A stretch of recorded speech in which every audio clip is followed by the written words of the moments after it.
Hello, peoples of the internets, and welcome back to Journey to Ragnarok, a campaign of, I don't know if I said epic or mythological proportions, so we're just going to say of epic mythological proportions. That works. It does. As always, we start our session with a very, very lovely recap. Whenever you're ready, take it away. A very long recap again. Dismayed at danger coming from a friend, three of the heroes avoid crazed Opeer, wondering whether to cut down their companion or how to help him from weird weapons curse. While desperate for answers, the party is delivered by what can only be a gift from the gods. Opeer's eyes glaze over, his frenzy finished. His body flakes golden and mingles with snow.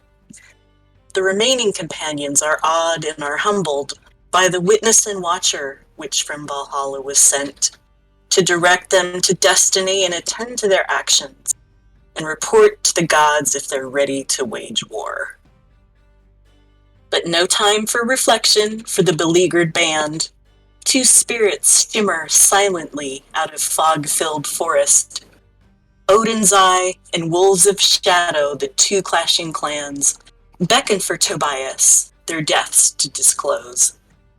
Two factions of foes, putting aside animosity to join forces and finish off a foul fiend's disruption.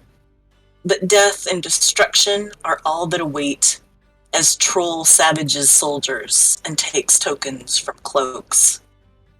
In vision, devout Tobias deems wrongs must be redressed, and his remaining companions with his assessment agree. To the ruins where the Troll King, fiend with fast healing, wages war aided by monstrosities mutated for attack. An unexpected stranger scene when ruins are reached. Fire-haired Styrmir sits waiting against wall, joining forces to forge victory, strength in numbers for success sought. After besting mutated bear beast, mighty and menacing, the troop travels onward to kill King of Trolls and avenge apparitions who sought help from the heroes, finishing what phantoms started to remedy unquiet rest. Reconnaissance of ruins yields skeletons and statues, plaguing the party with faces unknown, fading facts of Valhalla spreading farther and farther, aiding antagonists of Odhinn in warring their worst. Discovering blood trail to treacherous cavern, with human heads impaled at entrance to frighten foes. Troll King, waiting and watching, tackles Tobias and mocks Astrid's magic to assault a Satru blessed. But the front line recovers to wreak mighty havoc, while the star of the battle, wise Gwynefea wields words to keep Troll from healing, no respite received, so that lightning and smiting best the straining foe. Clawed weapon claimed, phantoms revisit Tobias. Satisfaction for vengeance their visages show. Welded medallion, symbol of alliance, gift for the seer, in snow is left. Onwards to Varmfor's, the heroes ongoing. Converse with new companion, his story to hear. Interrupted by old man asking for their attendance. A dispute to deliberate between crows and eyes. And with that, as we start the session, we're going to go back in time a little bit before you arrive at the village. You guys have just slayed the troll and are heading through the great woods, where I would kindly ask Astrid to give me a history check, please. Okay. First roll. Let's make it good. Wow! That is very good. Oh yeah, that's how we do Let's go! As you're walking, you kind of, gather your thoughts for a second after the fight, and you're looking at Styrmir like with a look of I think I recognize him. And as you kind of think back, you do indeed recognize this man. Maybe a couple years older than you, but you do recognize him as the son of one of your the son of a warmaster that was aside your father at court. You knew the stories spoke. As you think back further, you remember hearing stories, perhaps from other children around town, that gossiped and rumored about Styrmir. Most of the kids would steer clear of him due to the fact that it is said on the night that he was born, while this would be a blessing towards the clan, kids are rude and mean. So they didn't take it, as good as the adults, but the rumor spoke that on the night of Styrmir's birth, thunder and lightning struck all around as if a blessing by Thor and Odhinn themselves, and he took place at his father's side as one of the war masters aside your own father, until Styrmir's father passed away, unfortunately, and Styrmir went off into the woods until you found him. Never to be seen until you found him. Oh my goodness. Okay. When you say warmaster, is that a title of is that just one person, or are there a lot of warmasters? You know what I mean? Yes, your father had a council of people that is known. Warmaster, Warmaster would be one of the. It wouldn't have been just one person there. He would have definitely had different Warmasters to perhaps aid him in both raiding overseas. Raiding overseas, having different opinions, helping the quote unquote fights between the clans. So he would have been one of the Warmasters. Okay, but it's still a fairly exalted position. Yes, right? it definitely a pretty big deal. You have to be pretty. This position is usually saved for Asbjorn's greatest warriors, the ones who know the battlefield well, the one who can speak to the ability of other warriors. The king would have to trust you. Yeah. Okay. Well, Astrid is not one to keep her mouth shut. As we all know. Yes, surprising nobody. So she's gonna just kind of go, "Oh, I know who you are. Where have you been?" I have been finding a deeper connection with Thor and Odhinn, as well as tracking the creature that we killed earlier. Well, how long's it been since he disappeared? That's a meta question. And I will say, Styrmir, 5 years, 7 years, something like that. Okay. You do know, growing up as well, you do know that the woman talking to you now is the daughter of the king. Okay. You haven't been tracking this beast for 7 years, have you been? Well, on and off. More so finding my connection to deeper with Thor and Odhinn. Well, everybody's missed you. I know a lot of people have been worried about you. You could have, said something. My father's death hit very hard. Well... I mean, my mother died when I was born, so that left me with basically nobody. I understand that, but you weren't alone. You were at court with friends. I mean, given your father's service, you know that my father would have It will be good to taken be care back. of you. So you are going to come back. Oh, that's good. Yes, I did plan on coming back. It just took me some time to sort things out and get my faith deeper.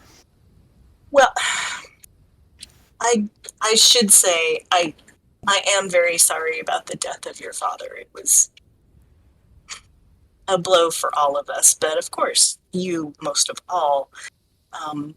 So yes, I think that my father will be very, very pleased if you come home. I'm glad that we stumbled across you. It was indeed a blessing from the gods.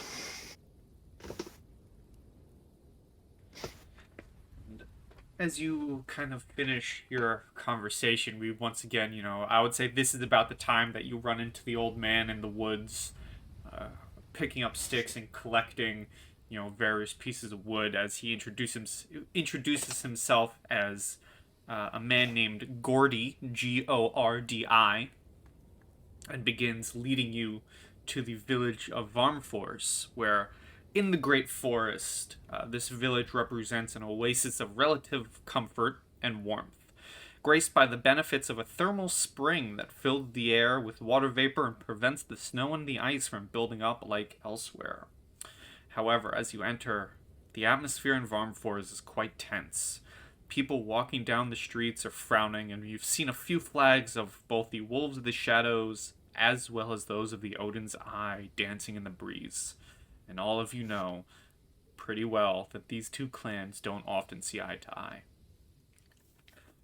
Good man Gordy, the mushroom gatherer that welcomed you and brought you into the village, would have set you up under his roof for the previous night, and you would have all gotten a long rest. Come morning, he takes you all to the center of the village and shows you the most interesting places in town, such as the temple, Thule's Inn, the foreigner's shop, and Aethelfrig's sawmill. On top of that, he tells you about the most important people of this community, so you know who to talk to. And I would like everyone to roll me a d20, please. I'm going with highest number. Oh, those are both 7s. Oh, Tobias. Astrid gets a 19. I was going with the higher numbers. Why is yours in a box? I don't know. That is That's interesting. fancy. Well, with a Fancy. 19, it is you, Astrid, who gets a pat on your back from Gordy as he bids you all farewell and says... You sure it's the back? Yes. Oh. And he says, well, mushrooms won't gather themselves, and walks away. Oh, thank you for letting us stay with you. Bye. And As he's walking off. for the information regarding the important people of the town, here that is. And you have a few places you can walk through the town, and I will also put them in chat. You have the temple. You have Thule's Inn, known as the Barrel. You have the foreigner's shop and Aethelfrig's sawmill. Oh, Starry is who we were trying to find, correct? It was indeed. Okay.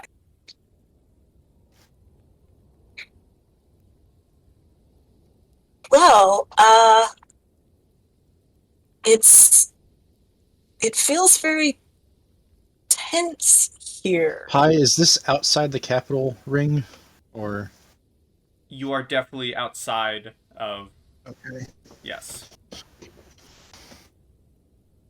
And I'll go to the world map for a second, and actually go to a map of this location. So the capital is, once the map loads and isn't blurry, I believe it's this, down here. Yep, this is the capital, Hailhofen, and you guys are within the woods, like here.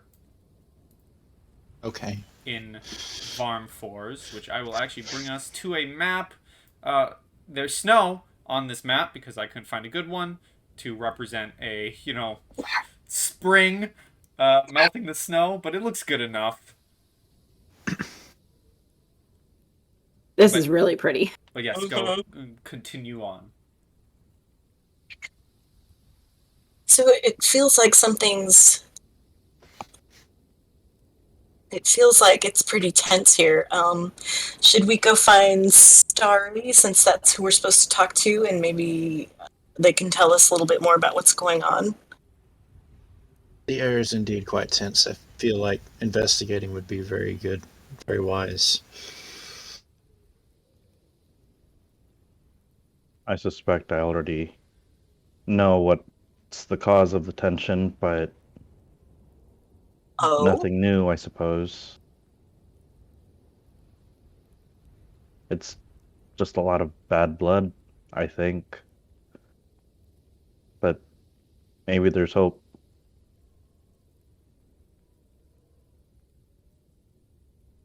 Do you think it's something specific this time, though? Have you heard of anything? I haven't heard of anything recently, but you're right. Starry would probably know the most recent happenings around these parts. Well, shall we?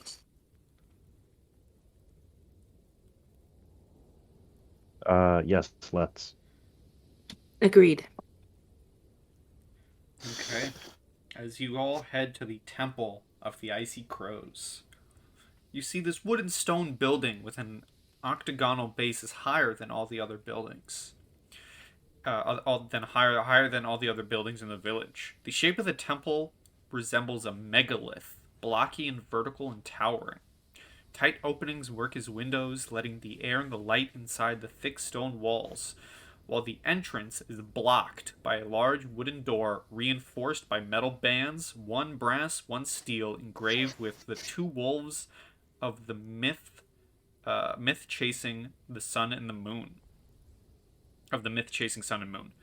The temple is partially nestled against the rocks near a waterfall and is surrounded by water vapor from the thermal spring. An ivy with white and lilac flowers slithers up the wall that is facing the steaming pool. And that is a tidbit. As you guys approach, you do notice that the doors, as I said, seem to be completely blocked and locked in, not letting anyone in.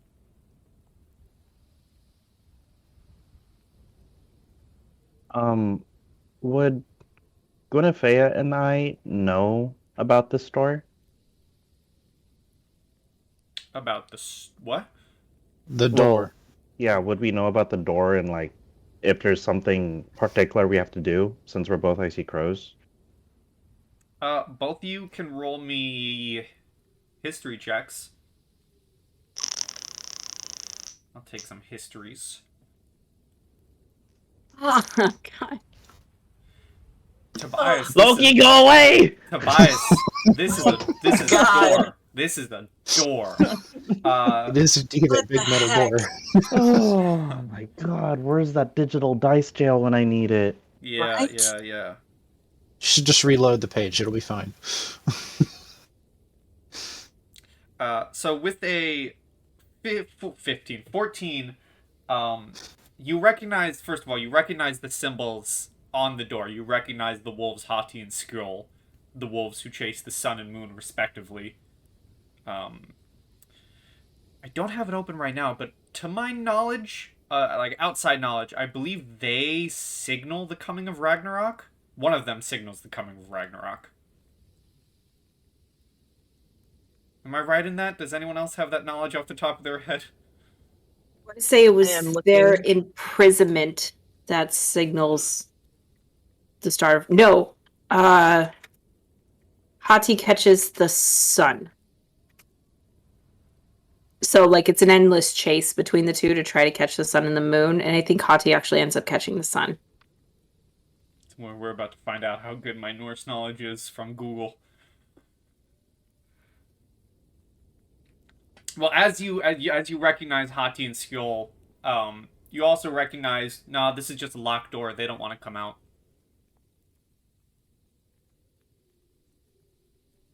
Is this normal, Gwyn?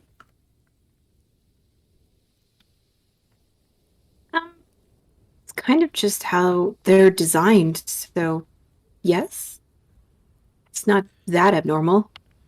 Well, Are they always it just, closed? yeah, it just seems like, our temple is always open to everyone. So this seems, I mean, I don't intend to disparage any of the Icy Crow's customs, so this just seems a little odd.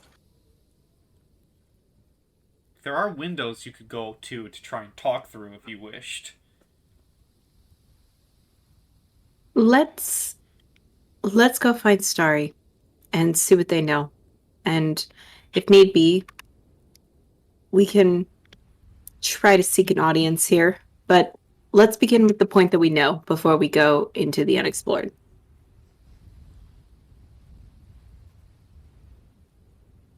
I thought he would be here, no?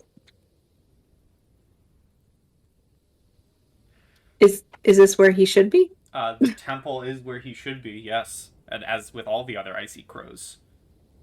Oh, okay. He could be out on a pilgrimage around town, but I suppose I can go knock, and I will march my Icy Crow self up to the door and give it a swift knock.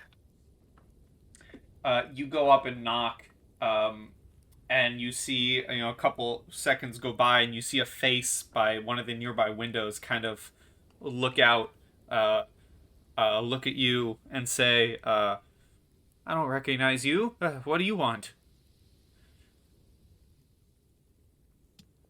I'm here to seek an audience with Starry. I am from the Icy Crow tribe. My name is Gwynefea and He listens to this and says, well, we welcome you, fellow Icy Crow. We are not opening our doors, nor Starry in the mood to welcome anyone until this dispute in this town is dealt with.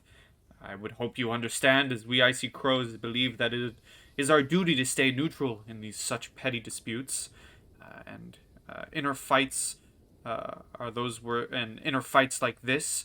We will not come out until peace is restored outside the temple. We will only come out when the people of the village that we know and respect will tell us that you, as strangers and outsiders to the village, have found a solution.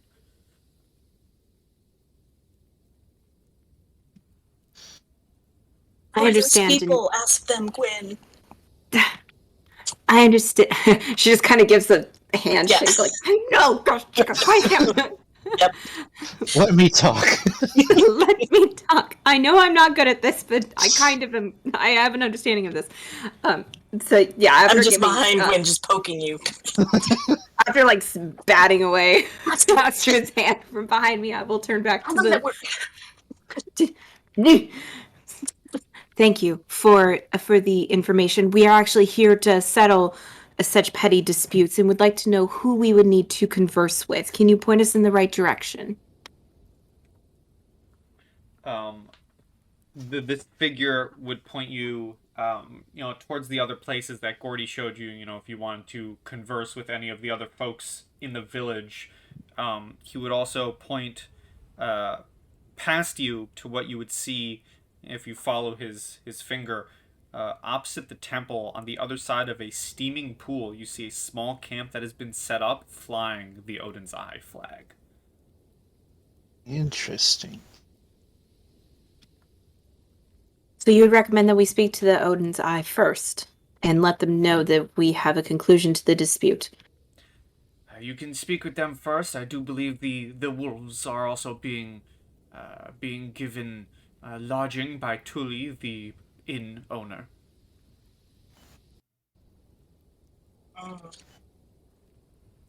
Wonderful. We will end this petty dispute as once, and then we wish to converse with you. So when this is over, will you make time for us?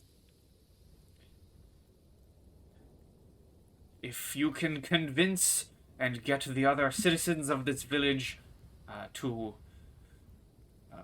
join your plan and settle this dispute, and we have word from them, we will open our doors to you. Understood. Thank you for your time. And do I know this basically hiding out while two clans are feuding? Do I know this to be like a common practice if the Icy Crow is somewhere helping one village and somebody else comes in and they start disputing? Is it common for the Icy Crows to just be like, "Whoa, I'm stepping back from this"? Give me a history with advantage. You betcha. Should I also make that, or just Gwen? Would you have been at the window to hear the entire conversation? I was there along with everybody that was jabbing her ribs. Sure, you can give me history with advantage then. I was Okay. standing close by, but I appreciate there was one person in this group that was not stabbing me in the ribs. So, with an 18 and 25 being Icy Crows, Icy Crows are mostly diplomats, people who read the runes and, talk to the kings and join their council. This is a fairly common practice. When there are two other clans warring, they do tend to remain neutral and bar themselves from participating. So technically, they're kind of more counselors than diplomats, would you say? A mix of both. Okay, In this current situation, they are Sweden. gotcha.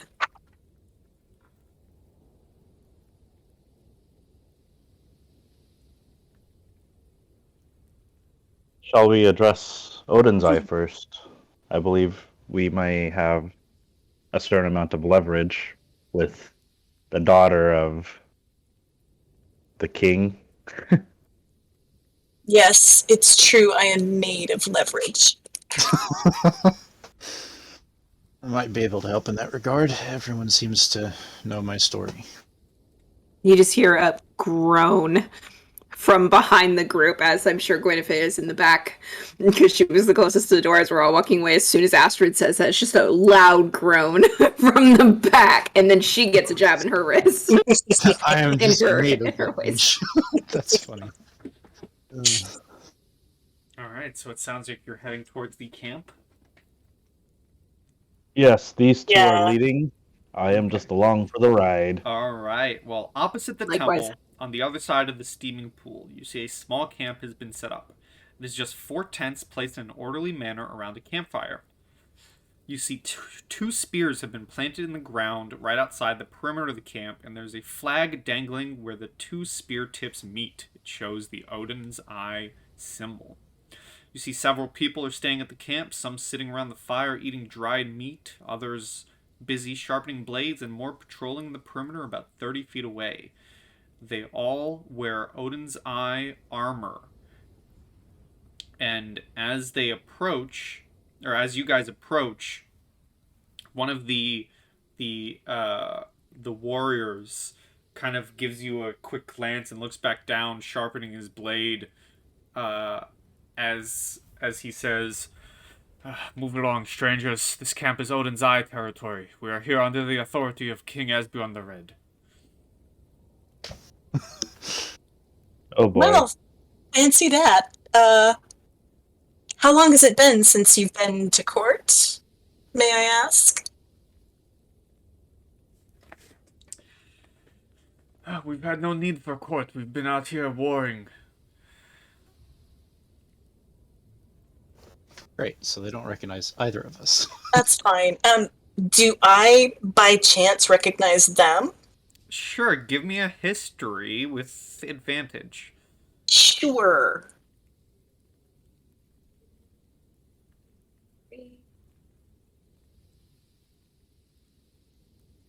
Well, that's crap. Not awful. I mean, yeah. Not terrible. Not really. You definitely recognize him as a warrior of Odin's Eye. There's no lie there. Is there... Let me look at my... I kind of think that, in addition to the Odin's Eye symbol, I'm sure that my father, we have some kind of, family symbol. Mm-hmm. So I'm going to clear my throat and just say, now, if it's been a while since you've been at court, I can understand why, perhaps, you wouldn't recognize me because I have changed a lot in the last couple of years. But do you recognize this? And I'm Fathers. gonna flash the ring. Yep. All right, please hold 1 second. If not that, I was going to sit my hammer to the ground and persuade them. Do you not recognize the king's daughter? 1 second. Yeah, look at my bling. I've been gone for 5 to 7 years and I recognize her. Right? I just need to do something real quick as I make a quick stat block that You're clearly interested in the important things. Come on, load for me. Alright, what skill is history and insight? History is intelligence, insight is wisdom. Alright, well I have a 0 of both, so I'll roll a wisdom. I'll give him advantage. Wow! I'm glad. I'm glad. Just instantly changes his tone. I'm glad. Yeah, right? Aren't you glad I You said went from I'll give hot him? to ooh. Aren't you glad I said I'll give him advantage at the last second? Yeah, Yeah. this would He be a lot goes- harder. Goes from go away, strangers, to right away, princess. Mhm. He's sharpening his sword as he looks up as you flash your bling, and he immediately like stands up straight and does like the salute to the king as he says, Mhm. "I'm so sorry, princess. I didn't know it was you." Oh, it's all right. As I said, I've changed a lot, and if you haven't visited us, it's an easy mistake to make. I'll like walk past him into the camp as you were. What are you here for? What? Well, my companions and I were sent on our travels by my father and by Thorgest. We are meant to be consulting with Starry the Wise, but we've discovered that perhaps there's a little matter of a dispute happening. You're looking for those responsible for this dispute. Look for the wolves. I swear on my honor they were the first to strike, and as I swear we will be the last to do so if it comes to wielding weapons again. And you see kind of spits on the ground and beats his chest with his fist. That is noble of you. I appreciate your valor. We should figure out who's in charge of this camp. Mm-hmm. If you bring out who's in charge, this warrior who is named Norrun. I'll type that out. Thank you. Norrun says, if you're looking for our commander, Gunnar is in the tent over there, and points you to the tent. Perhaps you could let him know that I am here so that there's no more little embarrassments. Yes, of course. If you and your allies would like to rest at our fire, you're more than welcome to do so. And he kind of So kind. hurriedly So walks kind. towards the tent. She gives him just a blinding smile. And if all of you guys sit down, another figure by the fire says, "Those wolves are savages. They leapt out of the wood with bloody eyes, throwing accusations at our commander for the carnage of Dreymandibu." And you see another one next to him says, "As if we had marched all the way from the coast of Norveger just to pillage some woodcutter's village. That's insane."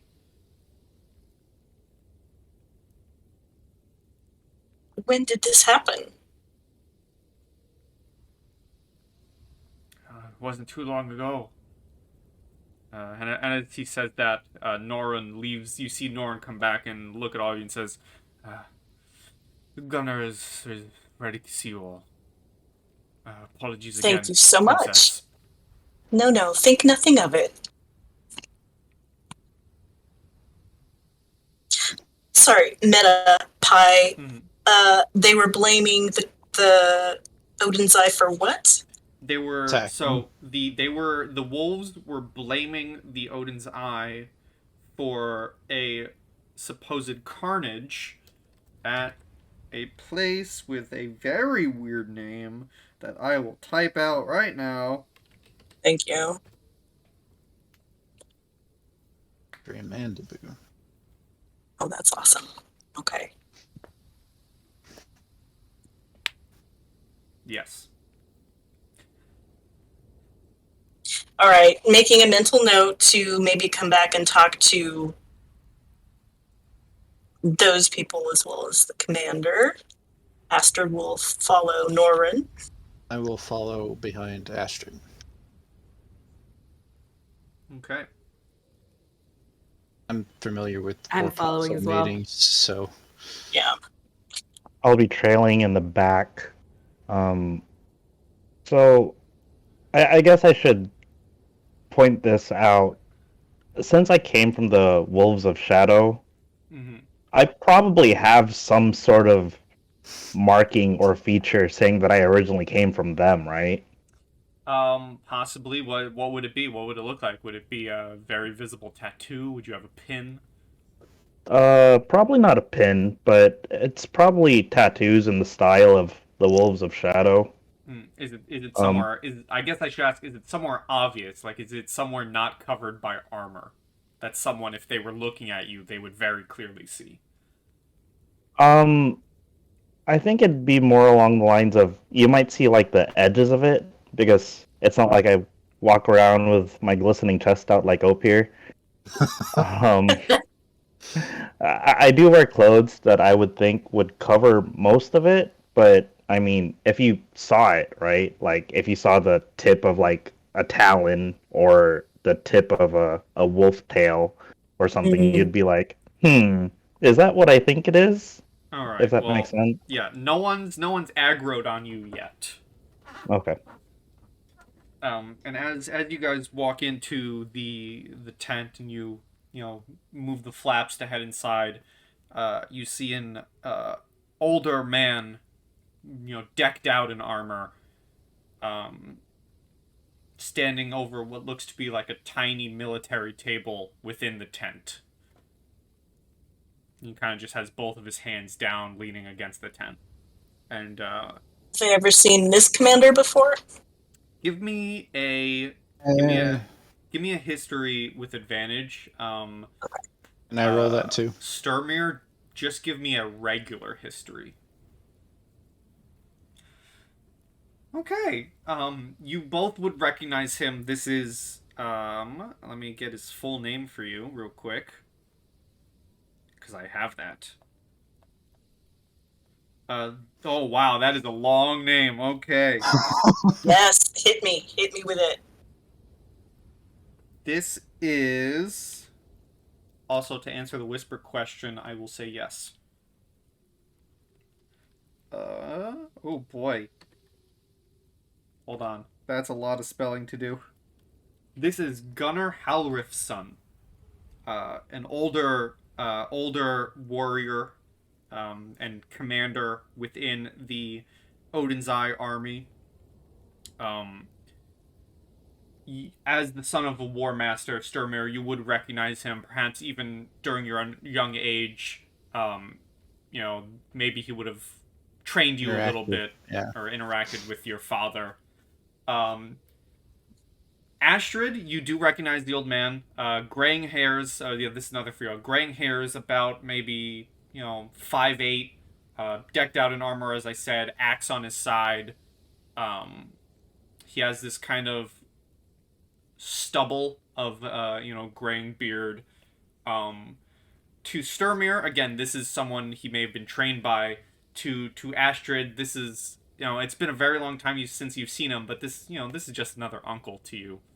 Mm-hmm. Mm-hmm. Everybody is, Yeah, this is Uncle Gunnar. Right. And as you kind of walk in, you can kind of hear him mumbling to himself, as he's saying, feels good for nothing wolves of the shadow think they can defy the authority of the eye and the rule of the king Asbjorn over the lands of the Strahd in front of me. They won't have time to say their prayers. Too old to grant such riffraff the benefit of the doubt. But now I've learnt on my own skin. We need to quash any rebellion in blood before it's too late. And as he's saying to himself, you can feel the hard expression in his voice. And I would like the first grouping of people to have entered the tent would have been Styrmir and Astrid, yeah? Yeah. I would like both of you to roll me insight checks, please. Sure. That's awful. I got you, fam. Well, with a 20, as he's kind of mumbling to himself, Astrid, you notice that it looks to be... he looks to grunt in pain every now and then, and it seems he's trying to hide a wound on his right shoulder as he kind of talks to himself. How do his eyes look? Well, his back is currently turned to you. Oh, okay. Guess it's hard to say. Is it afternoon, evening, morning? What is it? This would be morning time. Morning, Commander. Kind of does his best to straighten himself and says, "Oh yes, the group Norn said was here to see me." And he kind of turns around and looks at you, Astrid, and says, "It's good to see you after so many years, Princess." I go to him and I have, like both hands outstretched. Say, Commander Halfriston, I greet you in the name of my father. It is good to see you too. And look who I've brought with me. And I gesture at Styrmir. He looks at you, Styrmir, and says, Styrmir, it's good to see you've trained well. I'm sorry about your father. He was a good man. Thank you. It is good to be back.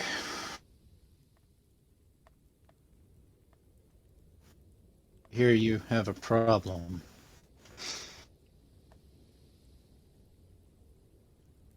Yes. We have been following a group of the wolves for some time when we stumbled onto a massacre at insert name here because it's weird to pronounce.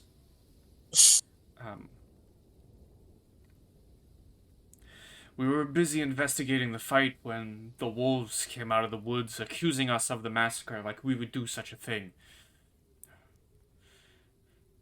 Oh, Odhinn's Eye are known for their pillaging, but we wouldn't just walk in and needlessly slaughter a village. Well, of course not. Pillaging is one thing, but slaughter? What sort of village was it? Was it one of ours? It didn't belong to Odhinn's Eye. It was, I believe, one of the unclaimed villages, you could say. And well, their rival commander, Oleg Greytail, as he came out of the woods accusing me of allowing this massacre to happen,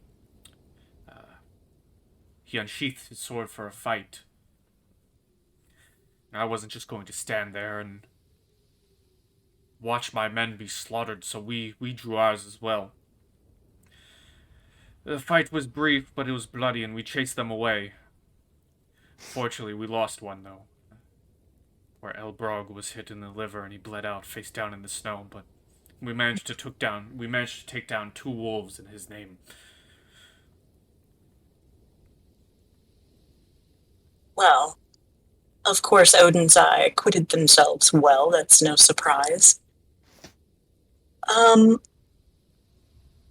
So this sounded very sudden. There was no chance to talk or examine the village?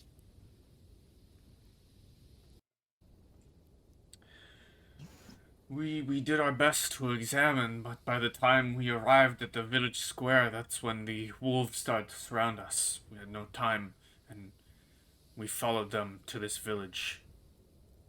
You have any clues at all?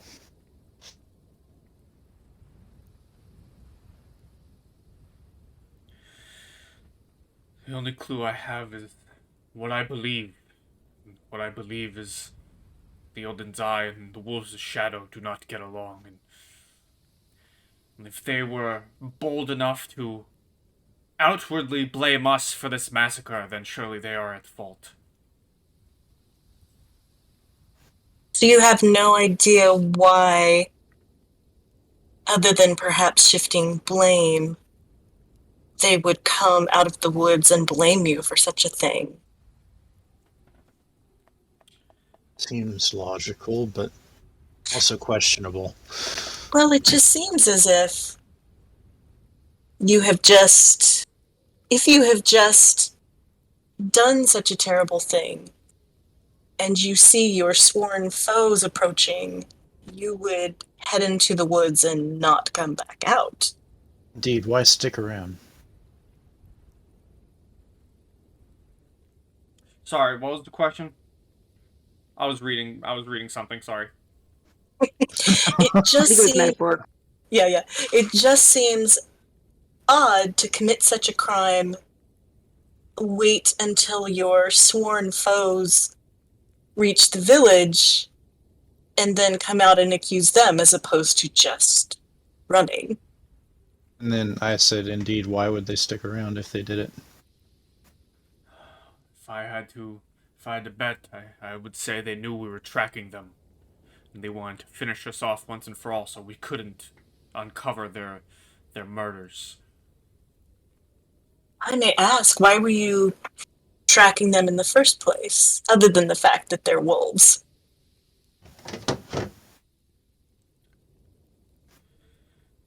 Yeah, you know I am not one for the courts, princess, but we were sent by your father to track down the wolves on our borders that have been attacking our villages lately, and we found them.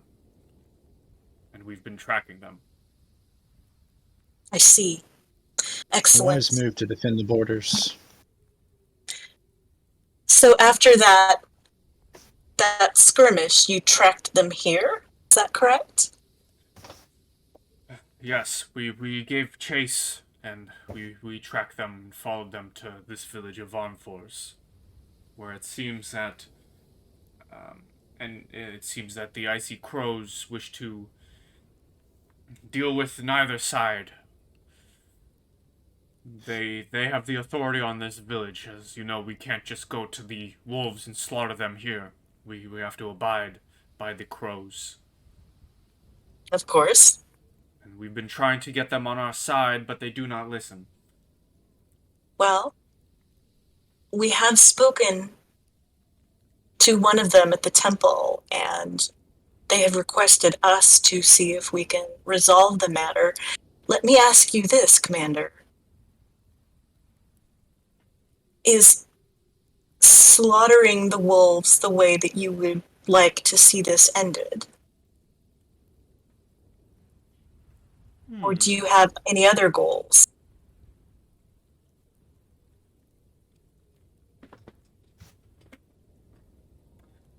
We were sent out here to hunt wolves, princess.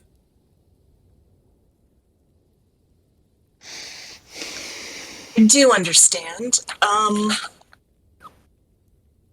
Did he send you out here to slaughter them, or did he send you out here to drive them out of our border? We were sent to deal with the wolves that have been attacking our villages. Deal with is a very broad military term. But what better way to deal with and make sure no villages can be attacked than... well, to make sure no villages can be attacked.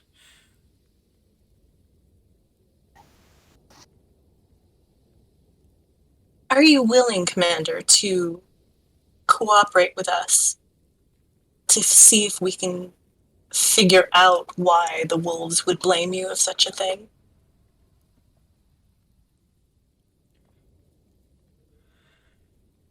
Me and my men will be here to assist you any way we can, princess. Yes.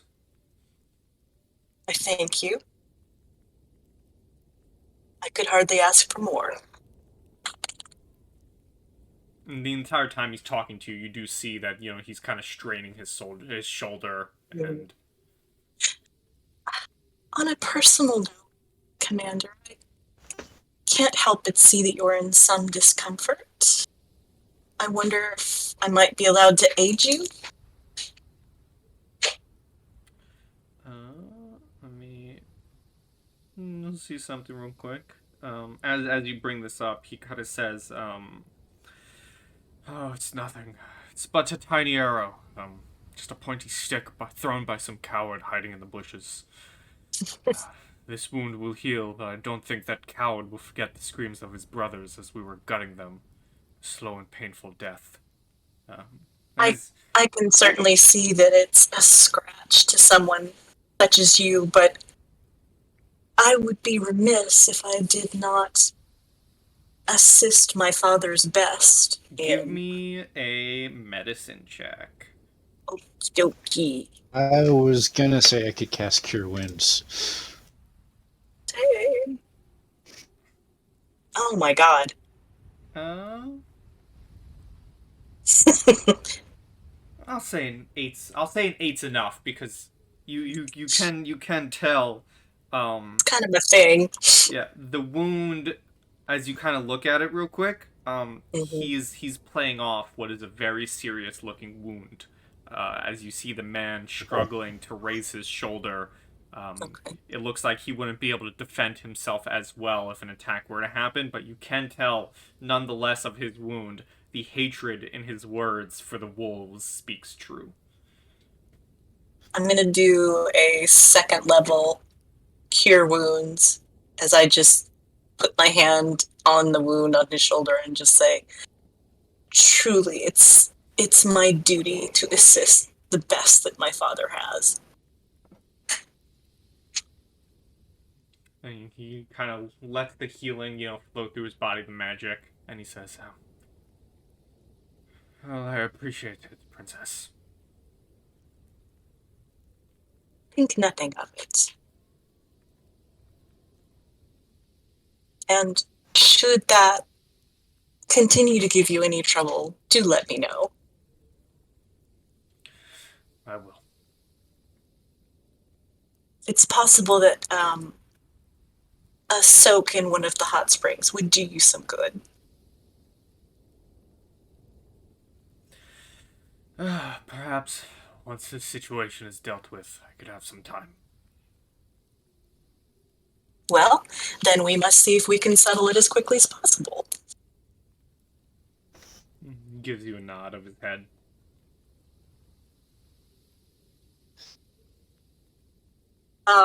Can you think of anything else you would like to ask the commander, Styrmir? Nothing that's relevant to the situation at present. We will be on our way for now, then. It was good to see you again, Commander, as I shake his hand and go to walk out. Yeah. And he gives you a final, it was good to see both of you.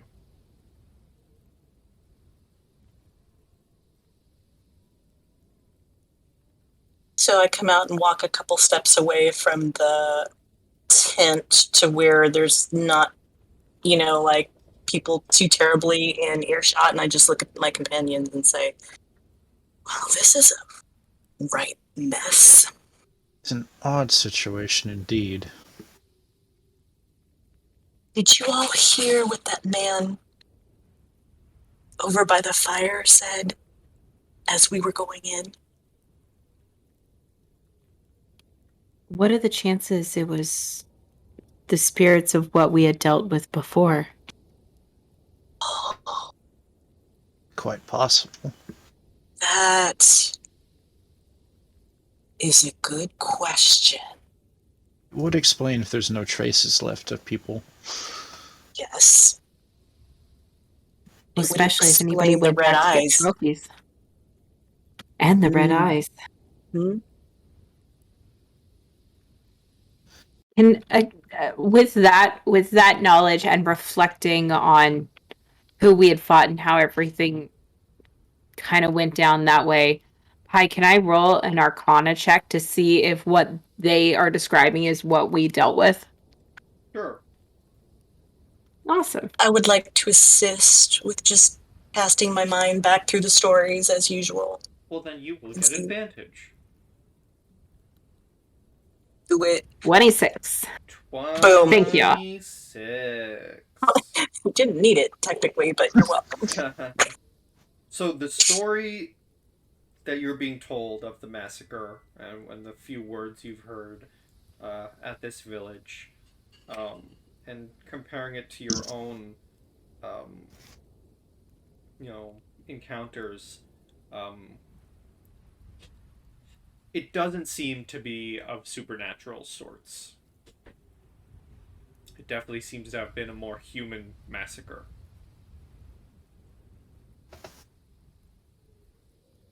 I guess one of the things we're wondering is, are there any stories about, like, say, people getting possessed by spirits to make them think or do things that they wouldn't normally? Maybe it's not specifically the spirits attacking, but they're possessing people. Right. You would know of stories in the past of such thing. This would probably fall into another one of those categories of bedtime story to scare your children to eat their vegetables. But considering you guys have encountered and fought one of those supposed bedtime stories, it's possible. You definitely know from what you've been hearing. As I said, it doesn't seem to be a supernatural massacre, but you never know. It could be. It could not be. It could have been humans just killing humans. See, it could appear to not be a supernatural massacre because they possessed people. Right, and then, yeah, definitely there'd be no evidence. Otherwise, yeah. Yeah. So it's a pretty good working theory, I feel. If it is spirits, the people could have attacked themselves. For all we know. And both parties just happen to arrive at the same time and start blaming each other. Do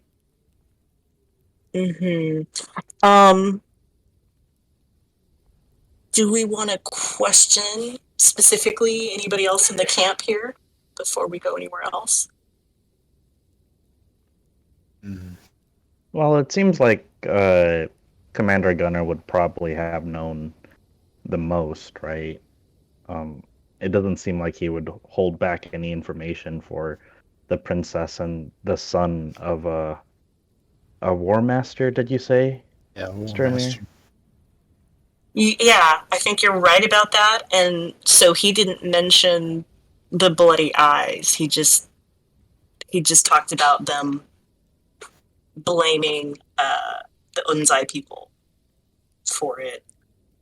So I'm just wondering if we can get any more details about the bloody eyes or just how the wolves were acting generally. Does that make sense? Could always go talk to the wolves. That makes sense. Maybe we should ask for more accounts of contact with the wolves. The red eyes does seem strange. I would love to see where you go with this, but I will give a clarification. Bloodied eyes, as in eyes of anger. Okay. Thank you. Yeah. Good to clarify. Okay. I would love We to are see back where on that. track. I would have loved to see where that have went, but bloodied eyes, as in bloodshot with anger. All right, we're out of the weeds. Okay. All right, let's get back on the path. Rage-filled eyes, but Yeah. no bloodied eyes. Yeah. Okay. So they're just angry. Yes. Yeah. Okay. Not. I was like, because I was sitting here and I was like, where'd they get possession? We're just taking control of the narrative. It's fine. Tobias says, I get the feeling that perhaps it was an over-exaggeration of the events. We should pursue other paths in this investigation. All right. Talk to the other side of this argument. Right.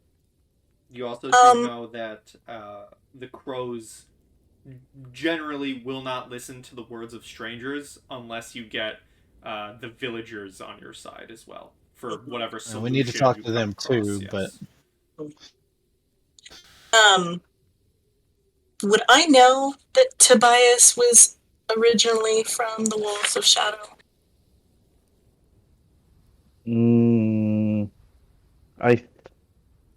I would err towards yes. I don't think it's been explicit, but Okay. if I had ever taken off my leather armor, which Uh-huh. there's probably a high chance that that has happened at least once, you would have seen the You Wolves haven't of Shadow outright come tattoo. and just said Yeah, And Okay. I mean, Yeah. it Yeah, wouldn't I have been mean, something I hid.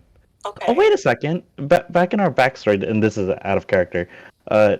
Didn't you know I was Wolves of Shadow? Wasn't that like the whole reason you didn't like me at first? Yeah.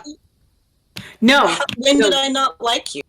No, you were apprehensive because you felt like the friendship between Gwynefea and Tobias was getting in the way of your friendship with Gwynefea. Oh, Right. okay. Yeah. Right. Yeah. It I didn't thought it have was because I was a wolf. Mm-mm. Okay, so yes, if there had been any sort of occasion where you didn't have your armor on, Astrid would certainly notice. I would also say, though, that Astrid is very bad at keeping her mouth shut. So if you're thinking that maybe you would have concealed that from her just because you didn't want it, like, talked about, then that's perfectly fine. Oh no, I wouldn't have hit it. Okay. Yeah. All right. Well, in that case, Astrid is going to say, well, I think maybe if we get the wolves side first, then we'll have more of a basis for asking questions of other people. And Tobias, I feel like perhaps you should take the lead with the wolves because reasons. Reasons. Because reasons. Indeed. All right. To the barrel. Okay. You head to the barrel, and as you approach it, you see you are in front of a stone building, in front of which, on a wooden pole, dangles a sign made out of a shield. You immediately notice how some of the crude, rough stone bricks have been painted blue, giving a stylish touch to a building that would otherwise be very blocky and simple. The building has a higher floor, and from inside you hear voices, some music, and the smell of stew and cider.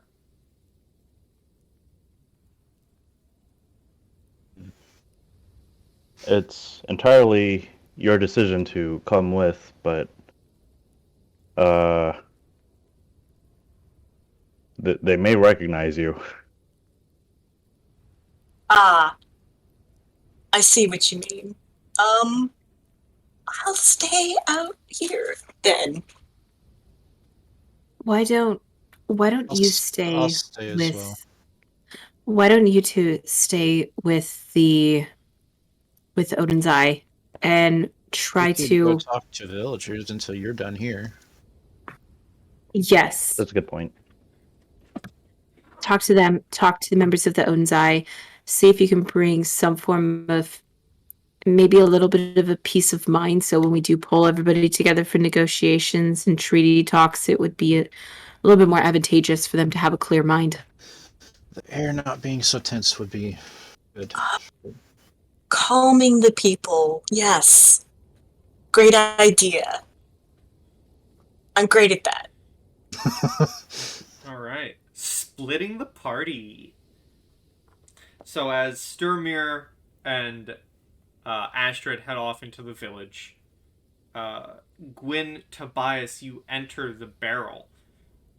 You aren't immediately met with a warehouse. Rather, you're met with a large room with a bonfire burning in the middle. At the moment, you see juicy boar shanks are being roasted alongside some deer ribs. All around the fire, long benches provide comfortable seating for every guest, while the host, a robust man with a shining smile beneath a large black mustache, is serving generous amounts of beer and cider. You see him often stopping to chat, always ending with a loud laughter. And on a bench in the back of the room, you see a lonely man, seemingly wearing poor-looking clothes, playing a simple melody on his stringed instrument. I kind of inspect the scene before kind of just whispering to myself, Trig, help me reach my countrymen. Or my kinsman? My kinsman. Mm-hmm. Yeah. And that'll be guidance going forward. Okay. I'm gonna go towards the large guy who's serving ale to everybody. Mm-hmm. And I'm gonna say, excuse me, Thule, I presume. As you approach, this large, barrel-chested man goes, "Oh, good day, travelers. Sit down. I'll bring you food and drink, the best of the great forest, fresh game, mushroom soup, and the most bitter beer you've ever tasted." Oh, I As appreciate that. He smiles and invites both you and Gwynefea to take seats around the fire. We will be heading out rather shortly, but I will accept your offer of ale, my friend. Okay. He'll bring you a cup.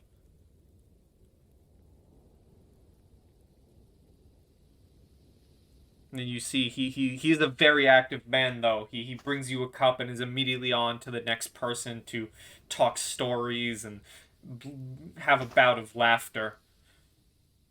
If you wish, you can give a persuasion check to try and convince him to stop for a second and give his opinion. Oh, jeez. I'll be right back. Gwen, you're better at persuasion than I am, right? There's just a very blank, awkward stare from the nerdy girl with a -1 charisma because her best friend has a 20 as she takes a drink of the mead. Oh, okay, so we both are really bad at this. You guys left the bard outside of the tavern. But Well, it was yeah, a smart reason, a good reason. I am behind this reason. I guess while he's going around, can I scan the inn and see if I recognize any of these people to be wolves of the shadow? Sure, give me a perception. Perception.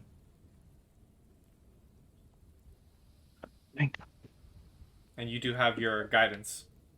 Yeah, I'll roll that. 23. This is very funny to me, considering your guys' plan and what you did. Alright, I'm back. Not a soul in this tavern is a wolf shadow. What? You do see a door that might lead to a back room that may be a warehouse, but not a soul currently in this tavern is a wolf. Or bears marking of the wolves. What did I miss?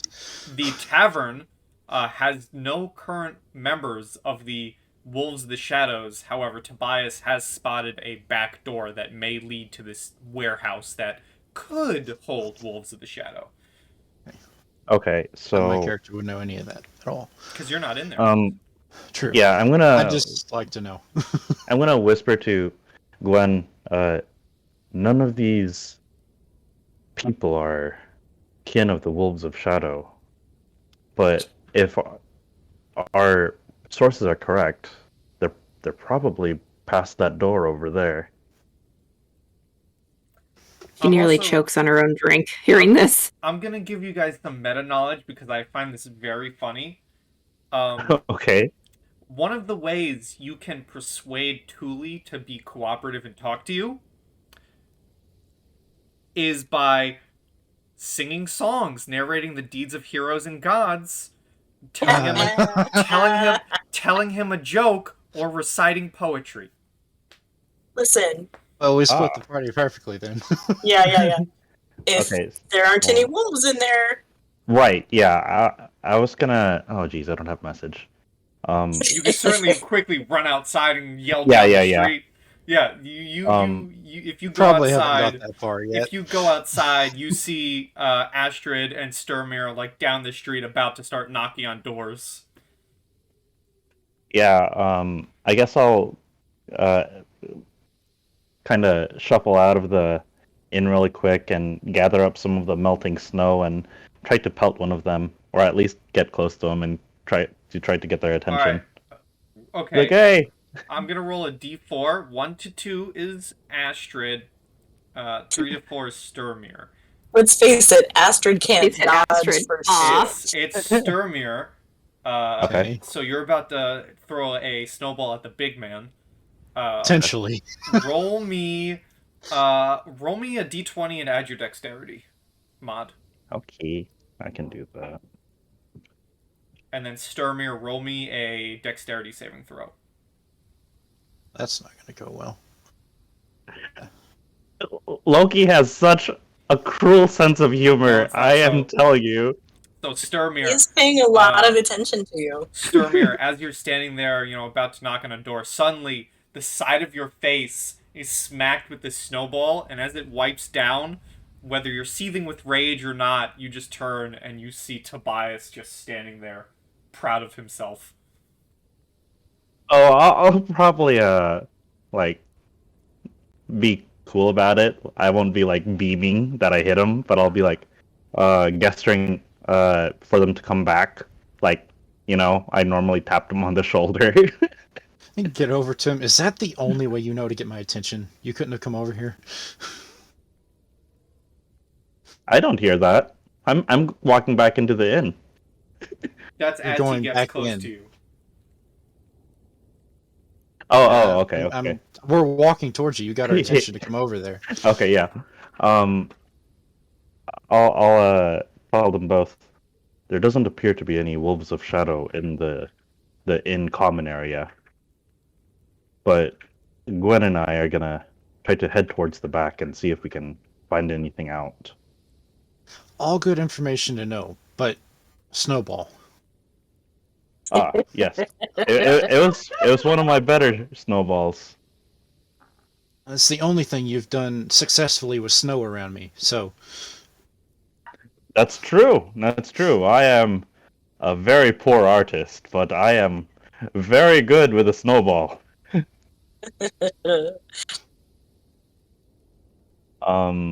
So, Get okay, yourself caught. But yes, Astrid, it seems like these people, and Thule in particular, may be very receptive to your form of information gathering.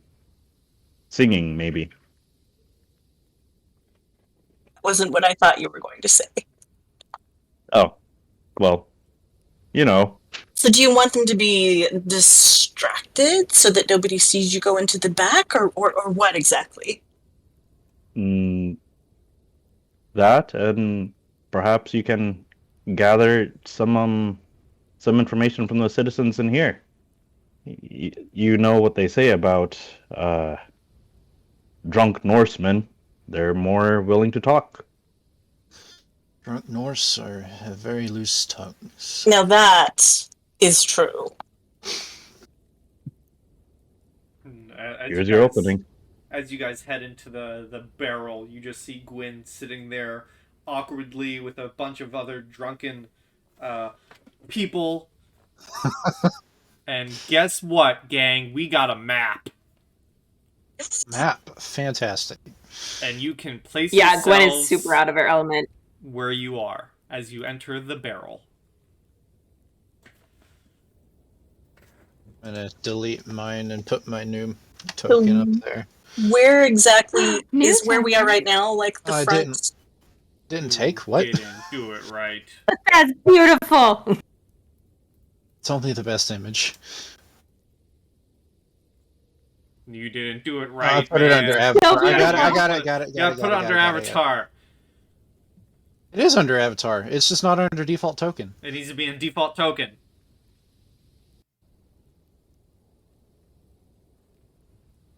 We patiently await. Okay. Is he here? It's tiny. There we go. Uh, The baby version. how does scale up? There Thank you you. It grew up so fast. So you all walk in and see Gwyn. And you see a bunch of people. You see the aforementioned Thule the barkeep. His nickname is the Barrel. He's Thule the Barrel. Where's this door at? We'll say the door is back here. And the seemingly the minstrel, the bard, is playing a cozy tune. Hey. Are you leaning up against the wall, or were you at the bar? You sort of seem like you're just awkwardly standing away from everybody. Oh yeah, 100%. Like Tobias probably left me at the bar, and I was like, "Oh, no one's against that wall." Slam. Gotta go hold it up. Gotta go hold it. So cool. Astrid will go over to Thule and say, "Greetings! Are you the owner of this fine establishment?" Oh, why, yes, that is me. I'm Thule, owner of the Barrel. Here, take this. And he immediately, rushes into your arms a cup of ale and, like a turkey leg. You're gonna end the sentence that he rushes into your arms, and I'm like, okay, that's on point. That's awkward. That's on brand. I'm fine with it. No, but now, you after being introduced, you suddenly find yourself, without even time to react, you are now suddenly holding in one hand a turkey leg and the other a full cup of ale. Ah, what hospitality! Amazing! What can I do to repay you for this? Other than coin, of course. I do have other skills. Oh, I am quite a fan of stories, or if you have any poetry, you can repay me in that. You seem to be travelers, strangers to this town. Surely you have tales to tell. I have so many. Grab a tankard of mead as well. Perhaps your current musician could accompany me. I know many of the old stories from the best epics. You see him turn around and shout towards the minstrel and says, "Irvin, play something befitting the story of the gods." And the tavern music quiets as appropriate music begins to play. Is Irvin over here Back the here bard? in the corner. Okay, well, Astrid is gonna stand on the bench next to Irvin and just, tell him quietly what poem she's going to be doing so that he can do, the rhythmic accompaniment. You see I will not. A bunch Go of people, over to listen a here. bunch of people turn to listen. Thule kind of very loudly gathers a crowd. And I would like Tobias and Gwyn to roll me stealth at advantage. Oh, the last time Tobias rolled stealth did not go well. At advantage. Come on. 14 and a 16. Not bad, not bad. Alright. You guys do manage to get past the crowd and towards the door. Yes. So, Astrid, I'm not going to hit you with the Old Norse right now, but there is a... I'm Do you leaning want me against to? the wall. You're more Thinking than welcome to. Ah. Yeah, I'm putting you on the spot. Hit us with the poem, dang it. I asked for a poem. We're gonna get a poem. All right, give me just a second. I'm just leaning against the wall, drinking my mead, and watching Tobias and Gwynefea. There is one of my very, very favorite things that I ran across when I was looking at all the Edda and the epics and all that. There's an incredible story about Thor traveling in Midgard for the fun of it as he tends to do, and he sees this dude across the river, and he just starts yelling insults at him for no reason. That sounds like And yeah, right. And then the guy starts remember that yelling back. Yeah, so it's basically like this insult fight across the river. Flighting. Yeah, it's a perfect flighting. So, and yeah, again, it's just like sometimes flightings are sort of, actually have a reason or an actual dispute.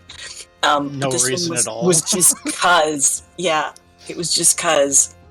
Okay, are you ready? Oh, I'm I was ready. bored. I'm so God, ready. okay.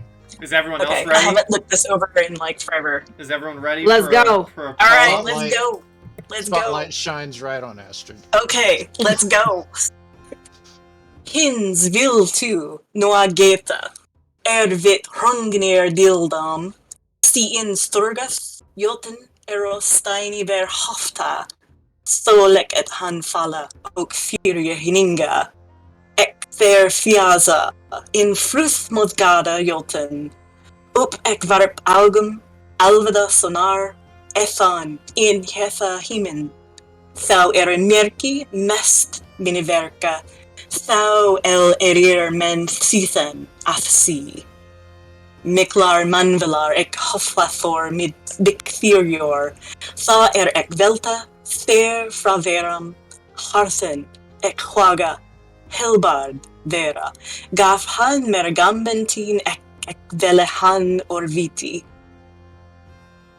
And I'll stop there. But this is a great, bar song because it's very, the insults get super body. Round of applause for that. Good God. Woo! Seriously. Well, as you're reciting this poem, the other two sneak into a room. You open a door, and we're gonna go to a different map. I will bring everyone so they can see everything. No maps! Yeah, I actually have maps. Ain't that crazy? Totally. Something currently miss in our Star Wars campaign. And as we go here into the back room, you see, as you approach,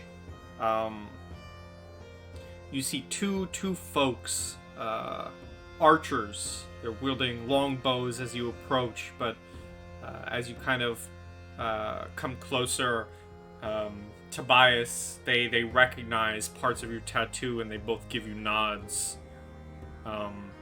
And allow you to approach further with Gwyn with you.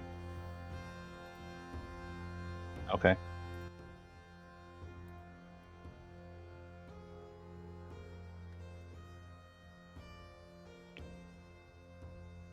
I guess a good talking distance would be like right about here. Mm-hmm. Are you Oleg? You see him kind of sitting on one of the crates in this warehouse. He says, "Oh yes, that's me. Who are you?" My name is Tobias. Oh, my name is Tobias of the Icy Crows, a Wolves of Shadow tribute. We've come to investigate the going-ons here. He looks at you and kind of walks closer and says, "Oh, you may affiliate with the crows, but you will always be a wolf. Come here, brother." And he gives you one of those, bear hugs, soldier bear hugs. Yeah, I give him the bear hug back. Mm-hmm.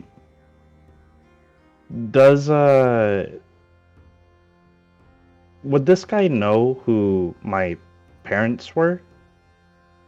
If I had introduced myself as Anison, like just after the fact. Gonna roll something for Mr. Oleg. Which, can one of you kind people who don't have NPC stat blocks and actual PC stat blocks, can you tell me what history falls under? Intelligence. Intelligence.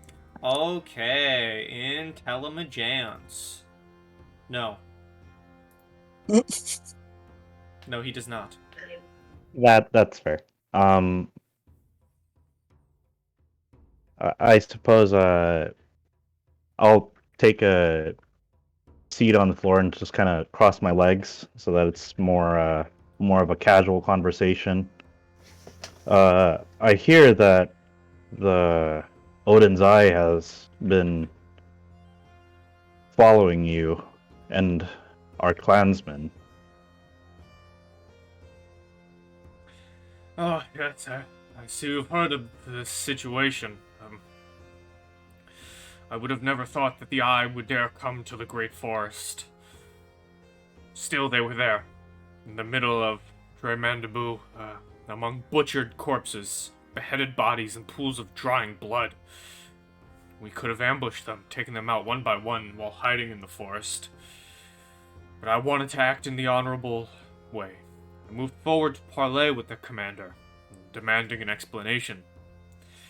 He didn't even admit guilt, nor he made up an excuse. He just stood there in front of me, looking down on me, and refused to answer. The battle was inevitable.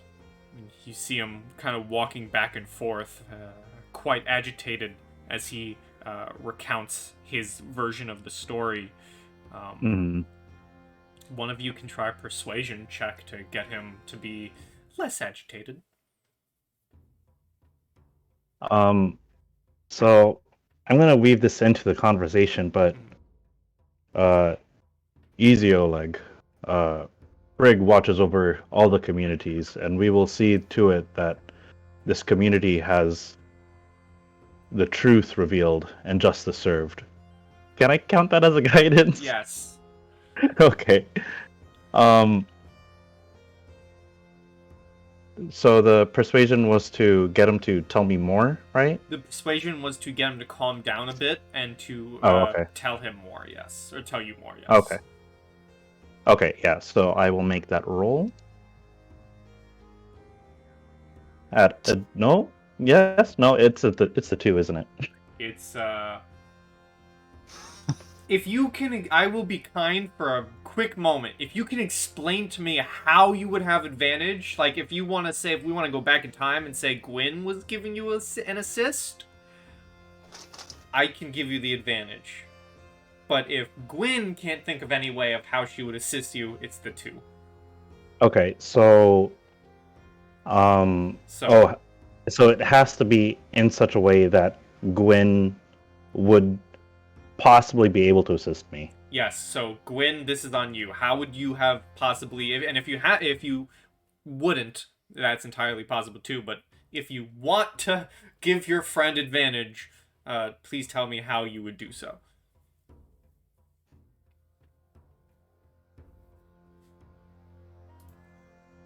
Being somebody who grew up around diplomats in their own right and trying to broker peace and building understandings and stuff like that, this is more or less kind of her old stomping ground. So she would start. Mackenzie, don't know specific phrases that would likely be used. I would actually need to do a little bit more research on like diplomatic conversations, but she would be kind of like mimicking a lot of the phrasing that her dad would use when she would go on trips with him. So I will give you that advantage. Insert diplomat speak. I will give you that advantage. I am a kind god. I'm a kind Python. And you can also take your thingamajig that you did. I don't remember the name of it. Guidance. There you go. I was gonna say inspiration. I was like, that's not your thing. No, it's not. If only. As you say this and calm him down a bit, he he looks at you with a very stern look. He pauses for a second and says,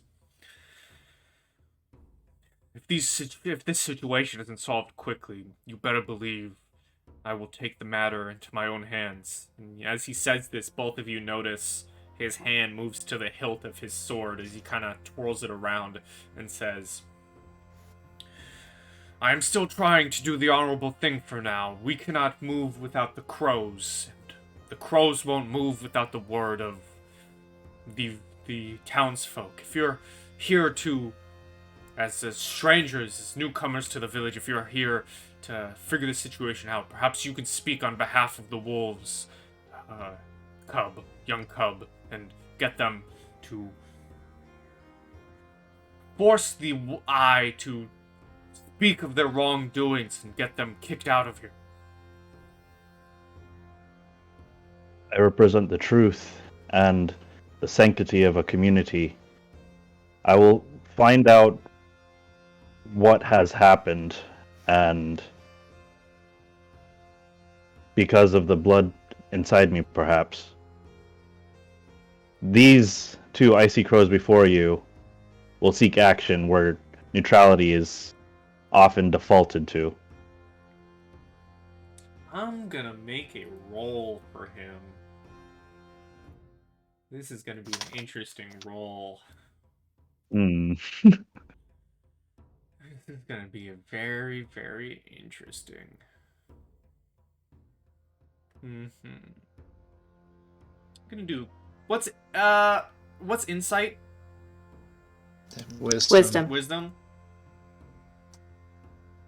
16. So he hears your words, and perhaps with less. He doesn't do it with the intent to intimidate or assault you, but he still kind of firmly plants a finger right on your shoulder and says, remember where you come from. You are still a wolf. And he kind of gives you that motion of, that hand motion of, I'm done with you. Go sort this out before I do. And then walks back to sit down. You have my word.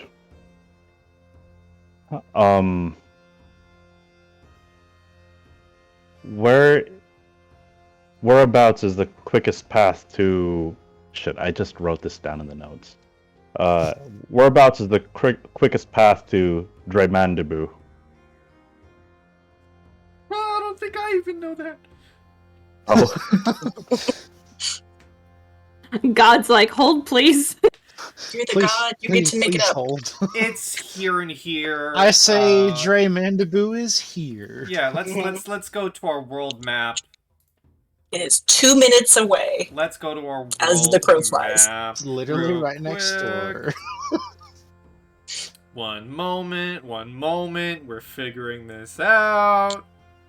I'm glad you're asking, because I forgot to ask the commander how far away it was. So if it's here, right, and you keep in mind, the Great Forest, the map is bigger than this. It takes quite some time to travel between places, as you guys have experienced. Take days.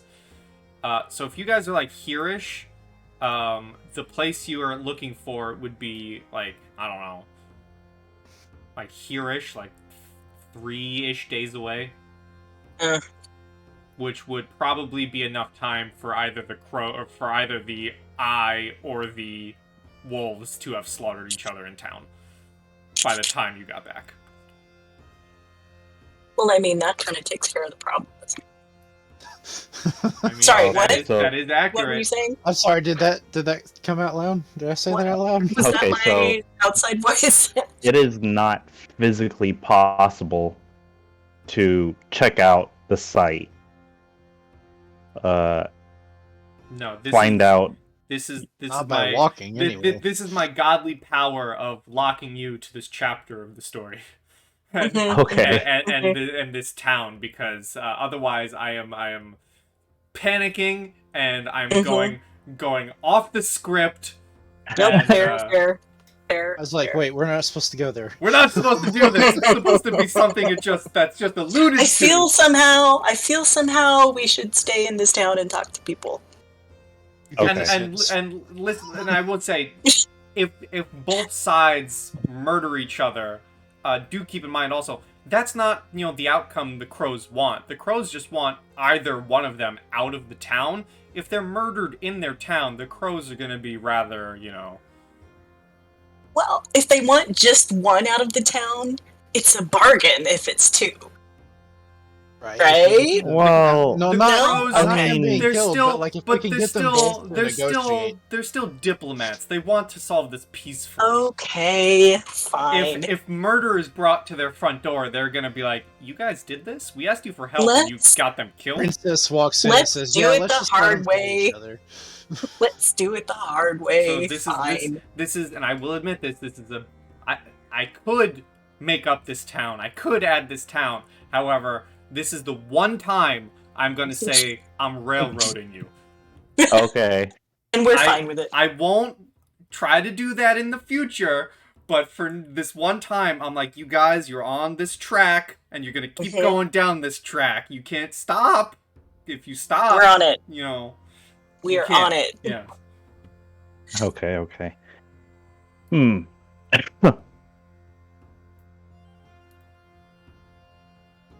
All right. So,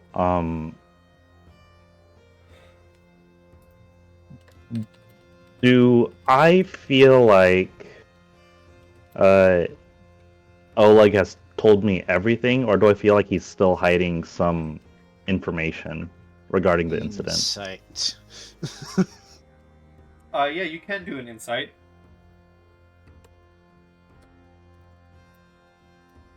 Okay, it's not bad.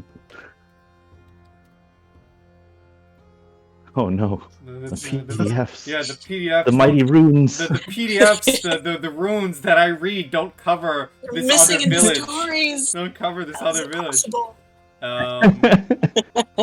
Didn't we discuss people forgetting things about the stories? Oh, that's right. Yeah. All right. Let's see. It doesn't seem he's telling you at least the truth of his side of the story. Does that make sense? So he's not hiding anything. Yeah. But he told you what he thinks Yes. is true. So he's not necessarily hiding anything, or it doesn't seem like he's hiding anything. He's just telling you the truth that he knows. Right, yeah. Okay. Are there other members of the clan that were with you, Oleg? He looks at you, and as you guys are kind of walking off, and says, "It's just us three. Seemed rather abrupt. It's just Oh. me, Canary, and Burfin here. And there were two others, but they were killed in a skirmish with the eye." I see. At that, I guess, I'll turn to Burfin and Canary. Would there be anything else to this story that you would like to add? Perhaps something strange with either the landscape you scouted or the warriors you fought?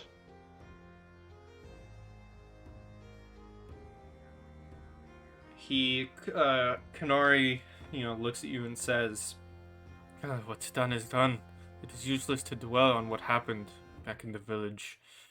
We should focus on the here and now, if you ask me. The captain said if we could convince the crows to send a message for us, the Odin's Eye soldiers would understand what it means to be chased by a pack of wolves hungry for vengeance." And yeah, as he says this, it seems as if he's trying, and this is Canary, by the way, over here. It seems Okay. he's trying very hard not to say something. Does he look like pained saying it? Not pained, more like, I'm in the presence of the captain, I can't really say this. You can try taking him to the side and giving me a persuasion to get him to spill his beans. Yeah. I'll try that. You walk him over here. Yeah. And I think Gwyn will be with me because I think this is definitely in Gwyn's wheelhouse as well as a diplomat.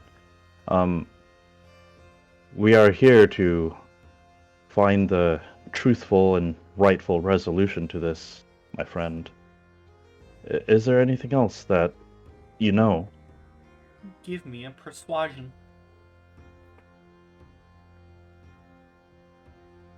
Okay, and is that going to function under the same tense as before? Because I would like to give the assistance to Gwynefea, or likewise somehow. Yes, I would allow, obviously, if either of you help the other in talking, you can get advantage. Because that's the help action. Right. Okay, persuasion at advantage. I don't know why this one doesn't just... Jesus, thank God it's Well, at a advantage. 14 You can is set it- better. Roll advantage all the time. Oh, I have to hold down on shift. Okay. As you, I'm gonna use Mhm. my my Oracle daily and roll 1d10 in addition to that. Okay. Oof. Well, you got enough. Okay. You kind of bring him to the side and get him to convince him to tell you what he knows, and he says, "Listen, between us, I don't agree with my captain's actions. He was too impulsive. He was taunted, that is true, but he was the first to unsheath his blade, starting the fight. If he kept his cool, maybe Tober and Rander would still be alive." And he kind of sinks his head. I understand. Thank you. He walks back and takes his seat back on the barrel that he was previously sitting on.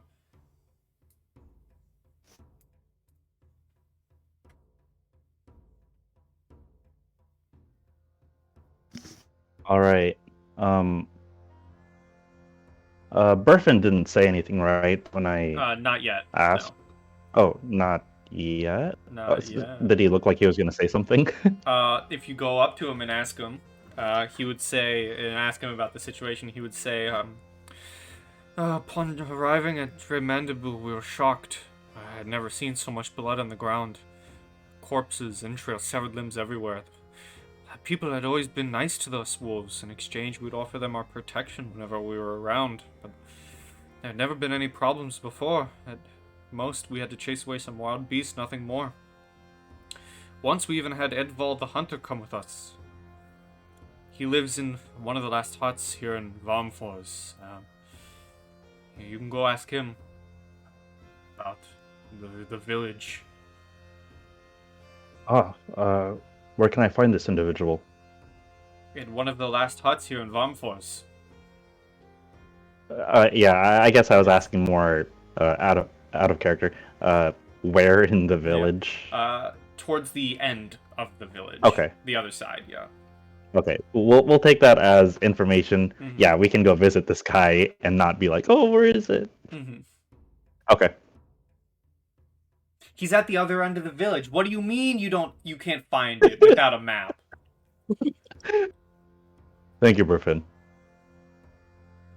And Anytime. I guess Anytime, brother. Is there anything else that you think we should ask Gwyn? I mean, outside of just knowing, maybe if they can explain. I don't really think that they can explain the irrational actions unless they encountered something that would have triggered them to want to hurt the Odin's eye.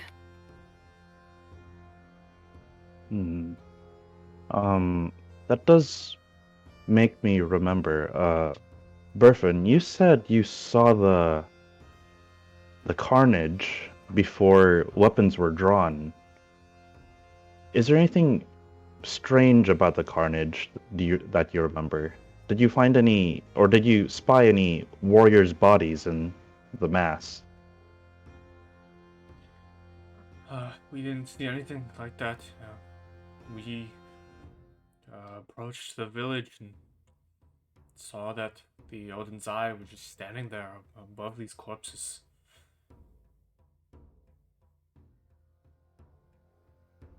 I was gonna ask that, but it's good to know that we're on the same wavelength, Astrid. Yep. Then it seems strange that, despite so much gore in the village, that no one seems to have mentioned anything about the garments that the Odin's Eye were wearing. Nothing was covered in blood. Is that correct?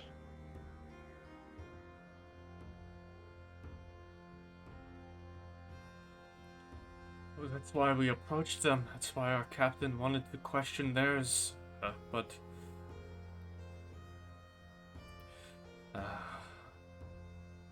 the Odin's Eye. And I see. a fight just started. I see. Very well. We will follow the lead at the other end of the village. Thank you, Griffin. Yes. Okay, and I'm done here unless you've got something, Mackenzie. No, I think we've pretty much got everything that we can.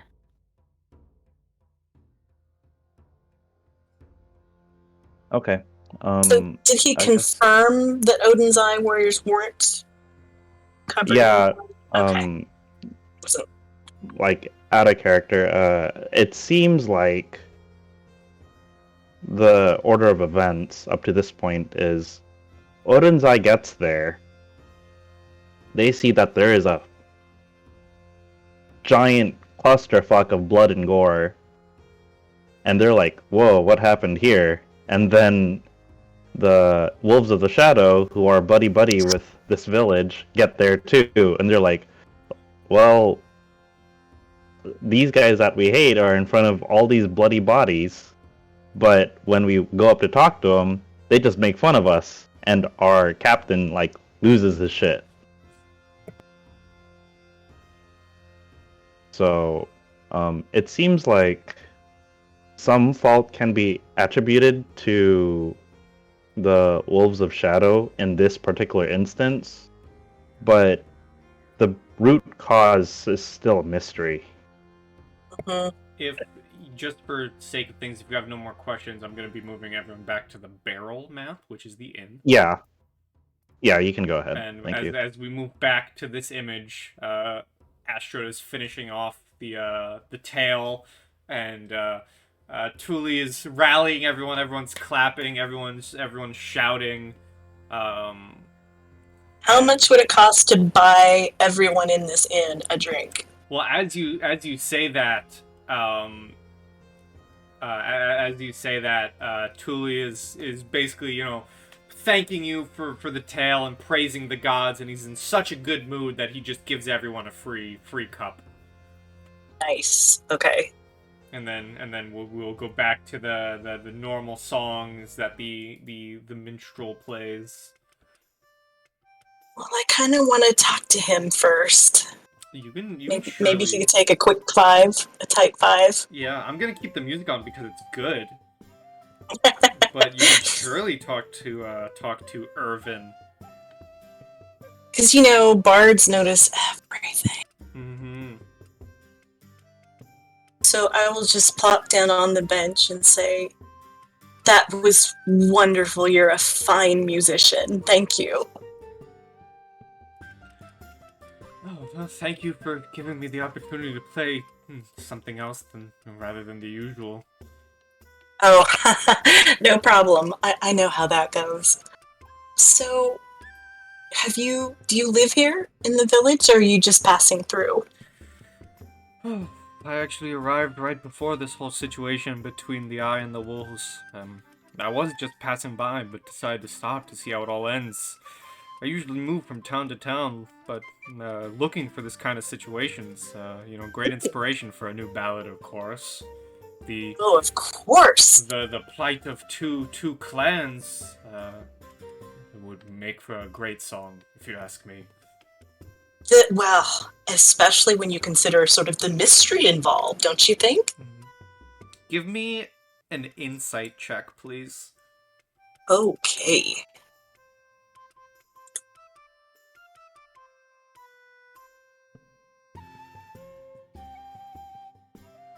$16. As he's saying this, you notice how he's kind of hiding something, and he keeps eyeing a group of people on the other side of the room as he's talking. I'm very casually gonna just kind of look over there and clock the group. Mhm. So, I agree that this would be a magnificent ballad. What have you heard so far? I'm hearing such interesting things from people. He's gonna take that as like the clue of, okay, you know, and he's gonna say, I've heard that the wolves believe the Odin's Eye soldiers were the ones behind the massacre at the village, and he kind of leans in, whispers a bit more to you. Those two over there, they're up to no good. I've heard them say they hope the wolves in the Eye have another fight so they can loot a few bodies. Oh, have you seen them before? Do you know who they are? I've seen them over a couple days I've been here. Some time I've been here. They seem to just be villagers of this place. But perhaps happy to see the pot stirred, as it were. One could say that. They probably looking for some of those items to sell back to either clan, if you ask me. That adds another dimension to this whole thing, doesn't it? This is quite juicy. I think your balance is going to be wonderful. Thank you. If you ever find me in other taverns, my name is Irvin. As I said, I travel from place to place. It's great to have some praise from someone who appreciates the arts more than the normal rabble. Oh well, you know what? The rabble give us life, you know? Listen, if you ever get down to Heilhofen, do tell them that Astrid sent you. They'll give you a good welcome. I'm gonna roll a D something. Hold on. Let me find Irvin's sheet.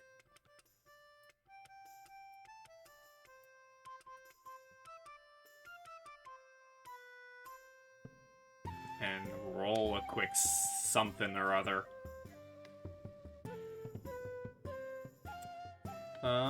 Boom. He says this, and there's a little bit of fangirl behind his eyes. It's not the usual excitement of talking to a princess, but it's more of a, oh, you're the daughter of King Asbjorn. Oh, I've heard your tales all the way down here. You have such a way with words. It's an honor to be having played a song for you and your poems. Oh, that's so sweet of you to say. Really, you've heard of me all the way up here. Oh yes, your tales are brought from the halls of your father's great hall and are told all throughout towns. It's been amazing. You know, I will say I apologize if you don't get this one much, but I'm quite a fan of the one you tell. The one, or at least I've heard. I'm sure others have increased the tale over time, but from what I've heard, I've been quite a fan of how you conquered, if you will, those two bear warriors. And gives you a little wink. Astrid just leans in and whispers in his ear, "Whatever you've heard, it's all true." You know, he does like a like a gasp. He's very excited to be here right now. Yeah, it's such a pleasure. Such a pleasure. Perhaps we can perform together again soon. That it would be an honor. So Astrid is going to go ahead and stand up, and is everybody else kind of drifting towards the door? Well, by now you would Yeah, see Gwen is. you would see the other two walking out Okay. of the back room, I should say. Okay. Well, Astrid's just going to kind of circulate through the crowd, saying hello. People are talking, just, giving Tully a compliment about what a great establishment it is, and just kind of be making her way out the door. Not necessarily acting like she's with Gwen and Tobias.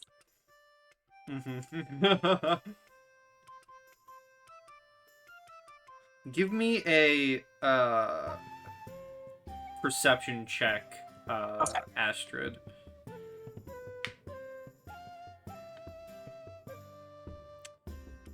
That's with a +5. you hear mumbling from Irvin, but as you're kind of walking away, you don't really hear the full thing. But you hear him say something. But well, you hear him talking to himself. You don't really hear what he said. Okay. I just assume it's something cool about me and keep going. Yeah, it's unfortunate. I was about to give you a nickname if you actually heard it. I guess I'll just have to wait and see what happens. Yeah, no nickname yet. Okay. At least not from him. I'm sure I have several. If I hadn't walked away yet, would I have heard that? You can give me a perception. No, you don't even hear the mumble. Not even with advantage. I was hoping that you would learn it and then not tell me. Couldn't convince you of that, could I? No, not for advantage.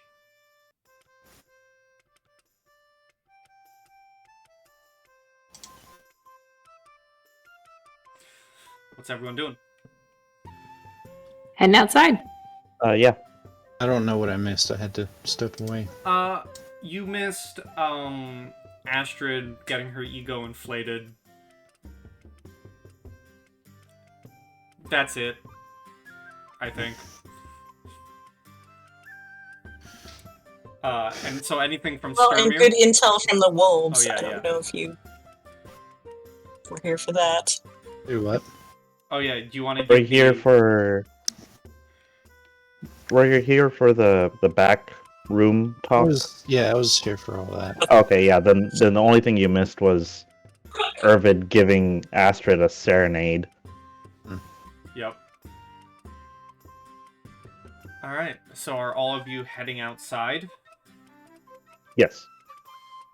Alrighty, you guys head back outside, leaving the sound of the bard's music as you shut the door. We're off to next. Well, I guess discuss what you've learned with your group. So there appears to be 3 wolves of shadow currently being housed here at the inn. Their leader and 2 of the archers. There is another lead at the other end of town. Someone who may shed more light onto the situation. But from what I can tell, the story as of far is yada yada yada yada yada yada. I just repeat what I said before. And that's where we are.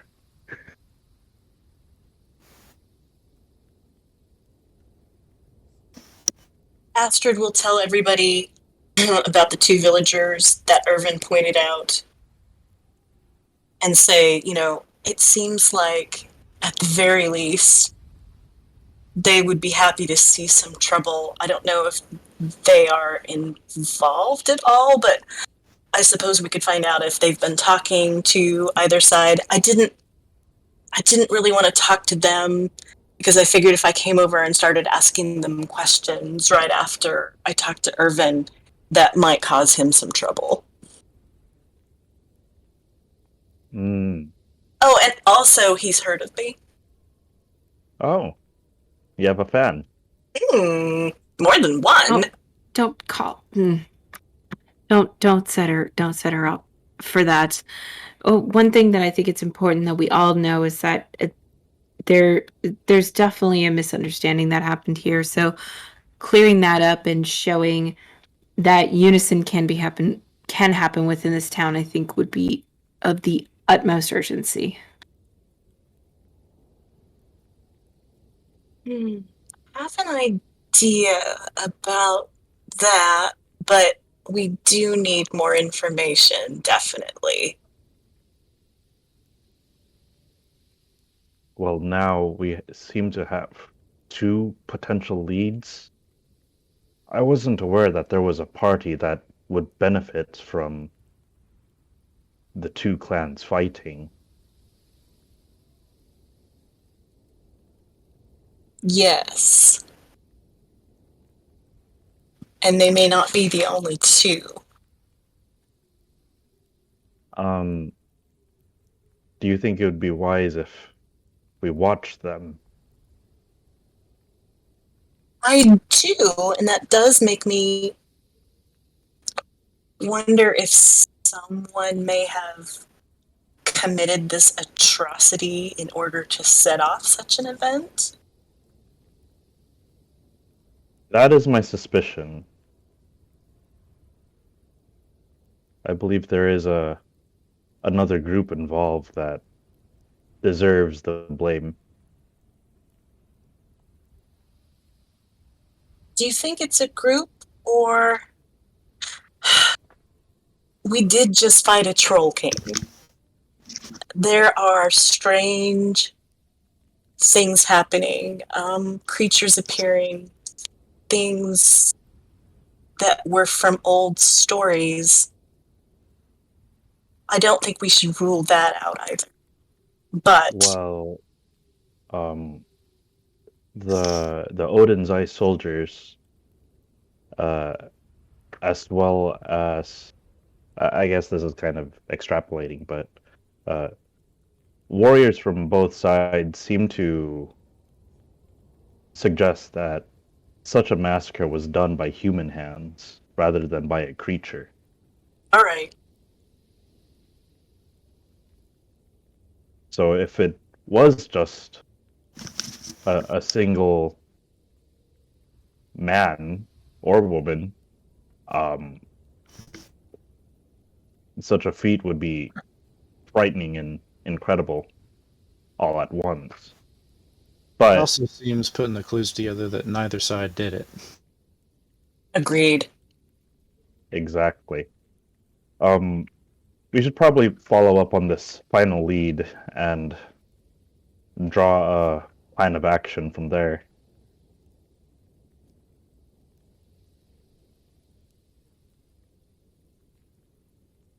Yeah? Yeah. What are you guys doing? Well, I guess we're walking to the other side of town to that house that I definitely know where it is. Okay. Hey, Pi, correct me if I'm wrong, but this is an Icy Crows town, is that right? This is a place home to the Icy Crows. Some of the Icy Crows, yes. Okay. With that knowledge, being from the Icy Crow, being from the diplomatic side and of a higher rank, I would like to know, do I know of any smaller band of groups that would have it out for the Icy Crows and / or in particular this town? Give me... Ooh, okay. So this one is very interesting. I'm going to ask for a history with disadvantage. Hey. You're a wizard. You should be good at these still. Well, okay. I'm sorry. Am I? I just absolutely jinxed you. So hardcore. Could I retroactively assist Because maybe I've overheard something of my father's war councils. I'll allow you your own roll Okay. at the same thing. But we'll pretend that I'm helping Gwyn. You are. Well, Holy shit. well. Wait, she has to roll with disadvantage. You do. Oh, shoot, sorry. Another natural 20. Get another one. 14. I mean, it's not an 8. So Yeah. It's also not a one. So Gwyn, you can't really piece together. Astrid, it's hard because there are plenty of people out there who don't like each other. Mm-hmm. You know, you've already encountered a group of cannibals. It could have been them. It could be, you know, that the bear warriors tend to, it's very rare, but you know the bear warriors tend to come down from their mountains to cause mayhem. You know, yes, the wolves of the shadow, they have been attacking Odin's Eye settlements. You know, the Odin's Eye. So it's, you can't pinpoint one down more so than say, well, yeah, everyone's kind of a dick. I mean, apparently there are some people out there who don't like me, so anything is possible. So you're not really able to pinpoint it, but you do know, like, yeah, it could be this group. It could have been this group. It could have been this group. So Right, you okay. know the groups, but you can't put it to any name. Mm-hmm. Gwyn, there are so many players out there in terms of disputes and bad blood that I think we're going to have to really question people carefully and see what we can find out in this town, you know? It seems like the biggest thing to point out to everybody within the town is that they both came with one purpose, and that was the desire to protect the people of this town. So while it makes sense that they would be feuding amongst themselves, they both still had a common ground of wanting the safety of these people. With that knowledge, it should be a little bit easier to discuss a possible different target for the rage. Did they come here to keep this town safe, or did they come here for safety? Knowing that the crows won't let them fight here. Wait, did Dreymandibu, that was a unassociated village with either faction, right? But Mhm. the reason why Odin's Eye was headed there was to address Wolves of Shadow? Or so we've been told. Although I don't think the commander had a reason to lie. It's by during your conversations, it's at this point where you reach the outskirts of the town and you can see a hut off near the edge of the woods. That matches the Wolves of Shadow description to a T. That is clearly it. Obviously so. And you would know. I trust you. Yeah, and as you get closer, this hut has no distinctive features that really set it apart from any other wood and stone hut in the village, if it weren't for 2 reindeer skins drying out on cross poles planted right outside the door. As you draw near, a low growl reaches you from the side of the hut. Your eyes frantically search for this hidden menace, and after a second, you spot a couple of wolves. As you kind of stand your ground and ready to defend yourselves, you see a young-looking man in his 20s with scruffy ginger hair who gestures with a large butcher knife towards the wolves. "Thunder, lightning, stand down!" He orders the wolves, and they immediately lower their ears and put their belly and their chin to the ground, whimpering. It is only now that you realize the beasts are wearing black leather spiked collars. As Edval Norverson is standing there. Okay, I'm just gonna add that name to the notes. I feel like he's gonna be very important. And I can spell the name out for you. I'm gonna see if I got this right. How is my Norse spell? Oh, god damn it. What'd you miss?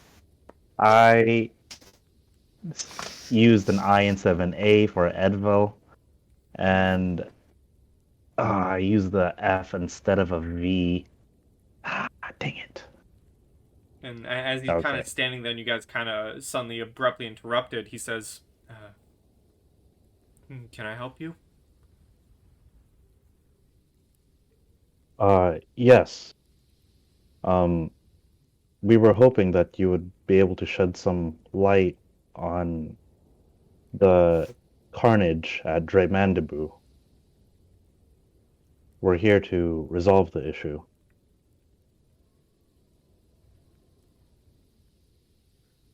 He looks at you and says, who sent you to me? I kind of look at, Jesus, my brain. I look at Astrid. You look at Jesus, he's not here. I look. Wrong I pantheon. look- Jesus, like, Hey, look, Astrid is the best thing. Wrong pantheon, man.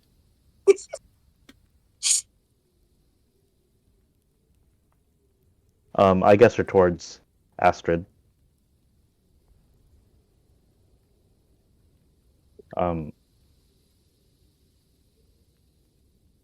Why are you looking at Astrid? Sorry. Because your father sent us, right? So. Oh. Yeah. So I guess I'll continue talking so as not to make it too awkward. Well, also, Sorry. I will add, Asbjorn sent Astrid, but to Edval, Oleg sent you. Right, yeah, that's why I was confused. Sorry. Oh, okay. Sent you specifically to him. Okay, so I guess Or, yeah. I should clarify. We were sent here by the King of Odin's Eye to investigate such matters, but it is Oleg who directed us to you. He kind of sighs and says, I see, I'll tell you what I know.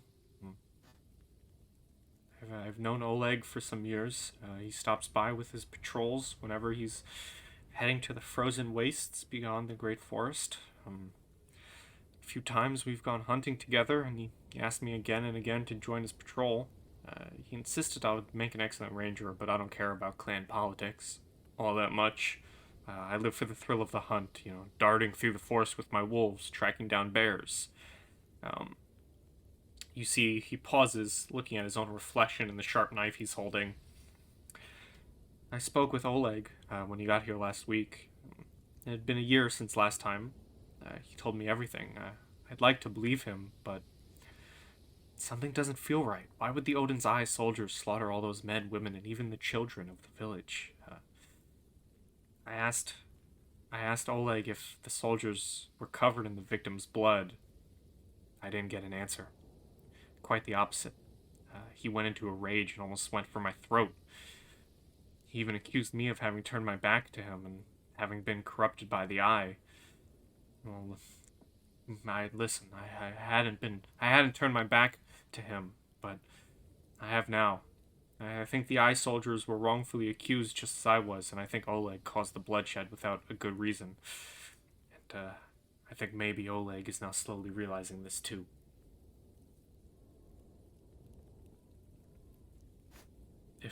If you're here to solve the problem, I'm willing to. No, I'm willing to support the side of the Eye.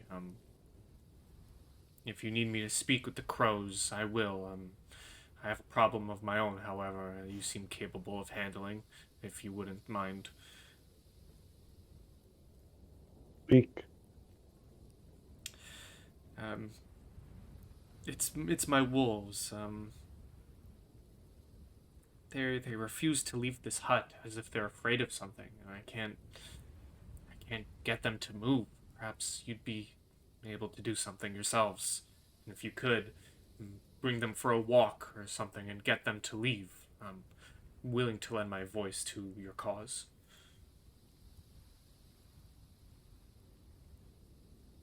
Well, we could certainly try. Have they acted like this before? No, they've always been good hunting companions. Up until recently, they've been scared of anyone coming to the hut. They've been whimpering and crying. They wouldn't follow me into the woods. I haven't had a chance to really go hunting outside of a couple of reindeer near the village. Can't really go on bear hunts without my wolves.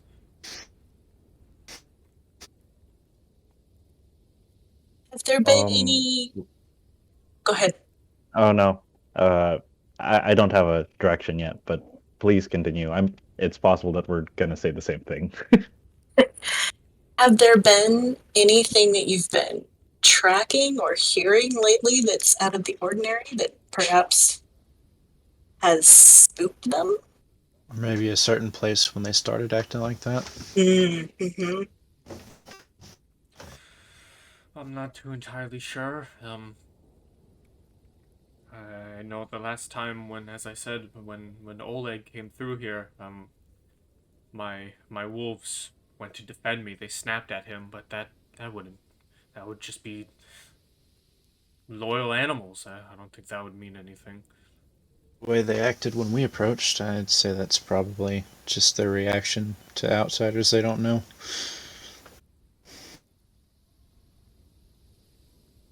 Did the behavior of your companions just now seem similar to how they reacted to Oleg?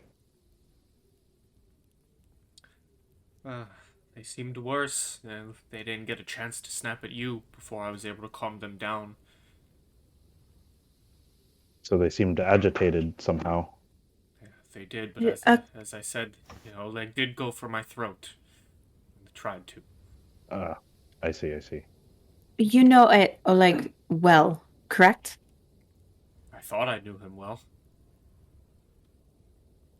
Well, to say the least, I don't question that. I do believe that you know him fairly well. But I'm curious, have you, the last time that you saw him, when everything happened, was he donning anything new that you had never seen him in before? Any new vestments, any new jewelry, any new weaponry, armor, anything of that nature? Give me a persuasion, and I'll give you advantage from the others talking. Awesome. Good question.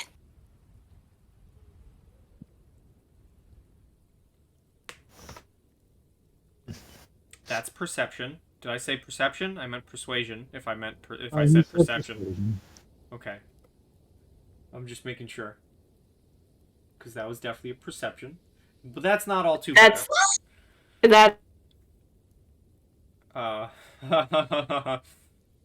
That's pretty on. He says, nothing I can remember. He looked like himself. It does seem you're saying that he's not acting like himself, perhaps. He's always been a rather quick to anger man. Did he act anything out of what he would usually act? Maybe something different.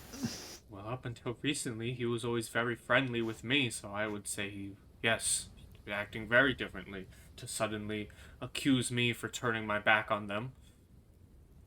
I'm just a hunter. I just joined them on hunts. And for him to threaten my life, I would say that's quite a sudden change in attitude, wouldn't you? Would you say that it would not surprise you that his anger might overtake his honor?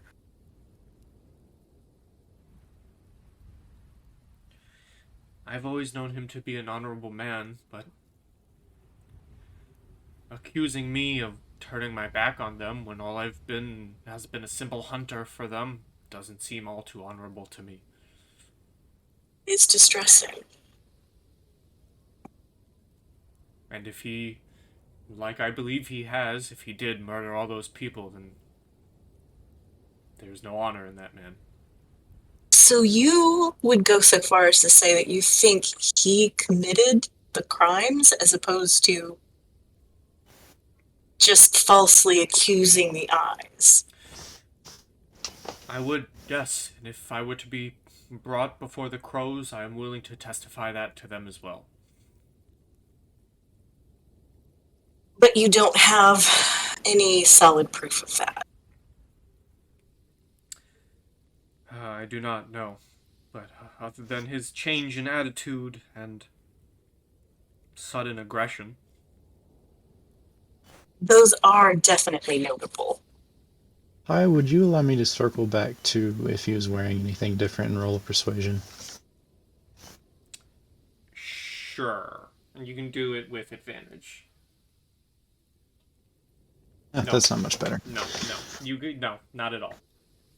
And he would say, and as I've said, I've known Oleg for years. I've been hunting with him for years.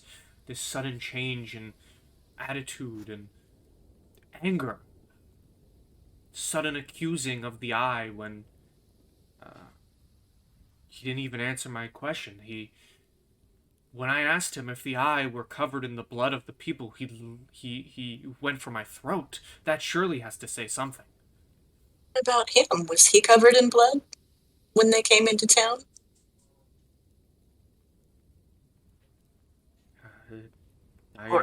Anything that you weren't expecting? You just gave me an opening. I wasn't expecting him to lunge at my throat, but no, I did not see him covered in blood, or his men covered in blood.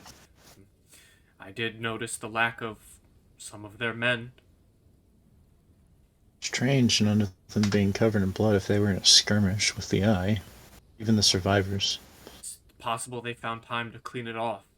It's not certainly one to... I'm sure none of you would be wanting to walk into a village covered in blood and expecting aid. It is a 3-day travel.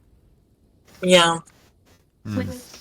With you being such a local, have there been any... No, there haven't. None of that. None of that I know of. Well, we gotta cross that off list. There have not been any eldritch horrors in the village. I'm sorry, that's on Mondays. Have there been any presence of any new faces in town? Outside of the members of the Odhinn, which you have met, and the members of the Wolves of the Shadows? And outside of you?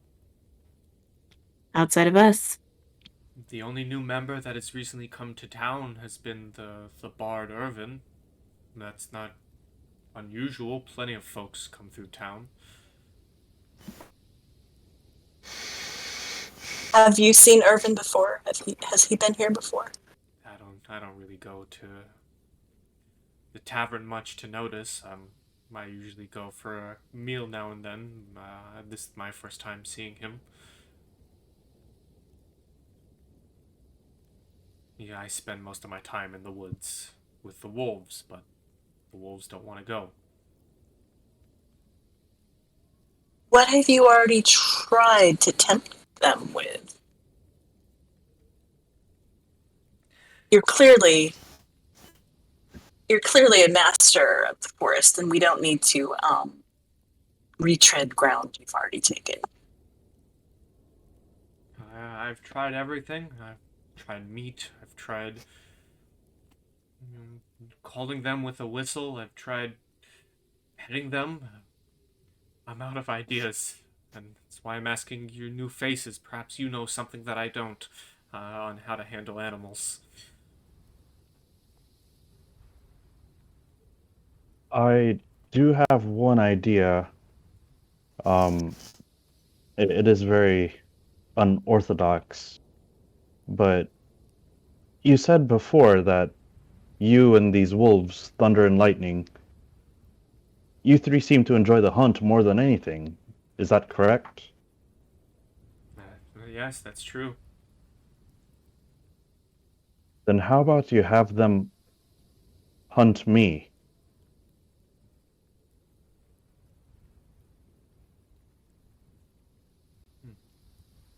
Give All our me, jaws dropping. give me an animal handling check with advantage. Okay. All right, Loki. You want to see these wolves attack me? Huh? Huh? Yeah, he friggin' does. Mm. Lucky Uh, is always one. as you say this, you see both of the wolves immediately perk up, and Edval looks at you and says, "That must have done something." And he kind of lets them off their chains, um, and they kind of begin. They begin walking a bit slow with their ears low, their tail between their legs. They're very nervous. They seem to be looking left and right, sniffing the air, jumping at any sudden noise. When suddenly a villager comes walking by carrying some wood. You see them trip. They drop their bundle, making a lot of noise. The wolves turn towards this man, growling, visibly scared. You kind of turn around and assess the scene. You see 4 or 5 people that were also passing by in the town have witnessed the scene, start mumbling, "Oh, those wolves are no pets, they're dangerous," and stuff along those lines. You may give me another animal handle at advantage to try and calm the wolves, and then if anyone would like to try persuasion to calm the crowd, or to convince the crowd that these are just scared animals, you may do so. I would be happy to work on the crowd. Okay. I'm gonna try to shush them, but I'm gonna kind of whisper a small prayer. It doesn't have to apply to this one, but it feels like calling upon a god of the hunt Mm-hmm. certainly would help in this situation. And I think that is Freyr, correct? Yes. Okay, Indeed. so I will say, Freyr, your kinsmen, your children, your hunting companions are in need of your guidance. Please assist me. Okay. Okay. Persuasion from Astrid. Right? Okie dokie. I'll also be calming the crowd or trying to. Well, Astrid gets it. You're able to convince the crowd these are just scared animals. No need from you, Styrmir. And you're able to calm down the wolves, Tobias, and Edval says, "Perhaps we can go back to the original idea now that they're a bit more willing. Maybe hunting isn't the best idea. Would you be willing to take them for a walk with me just to make sure they seem pretty receptive to you, bunch? Perhaps you could just be with me as extra security and insurance, if you will, if anything were to happen. You can help me calm them." Yes, of course.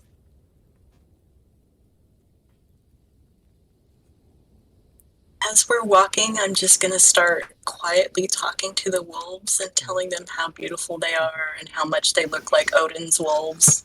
As you're telling this to the And wolves, do a little, poem from the Edda about the wolves.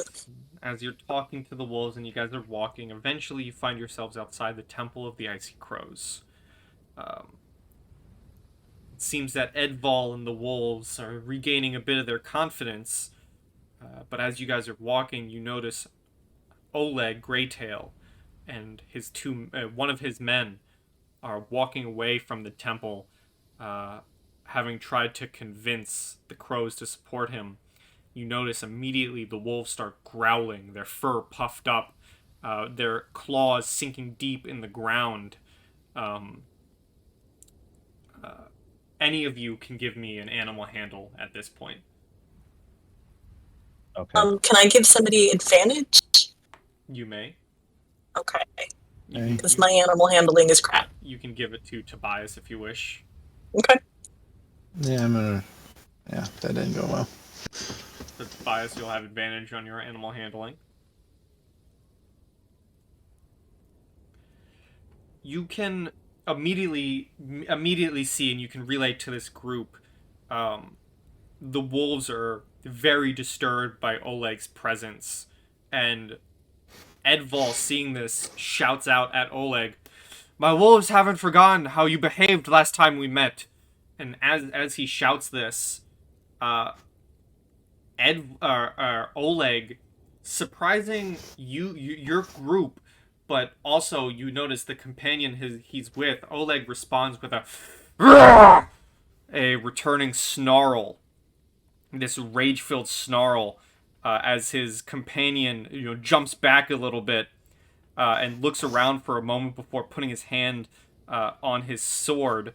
All of you can give me either a nature or an insight check as they walk away. Fucking finally, Gwen. Jesus. The rolls tonight suck. Tobias and Gwyn, both of you realize the wolves are behaving as if defending their territory from a rival. They growl to appear aggressive when they're actually scared. I will need all of you to roll animal handling again. Can I give advantage again, or You can give advantage. Who do you give Okay. it to? I'll give it to Tobias again. Okay. Gwen with the 17. Damn. Good, because Loki thought it would be funny to tickle me. So with 17, you're able to calm the wolves with Edval, and the wolves are still growling as Oleg walks away, kind of annoyed, and Edval looks at you and says, "Well, I think this may be the best we're going to do for today. I thank you for helping with thunder and lightning. If you come to a conclusion with who you want to side with, I'm willing to support the eye." Thank you. Thank you for help with my wolves. If you need anything else, I'll be at my hut. And he says, "Thunder, lightning, come." And they kind of trot behind him as he begins walking back to his hut. Whether you follow or you guys are standing there outside of the temple, we're going to fade to black as we end it there for tonight's session. Man. As you have completed the side quest called Follow the Pack Leader. Oh, Yep. That Okay. is where we shall end for tonight. Everyone, thank you for playing. Say goodbye to YouTube. Goodbye, YouTubes. Goodbye, YouTube. See you next time on our trek to the end of the world.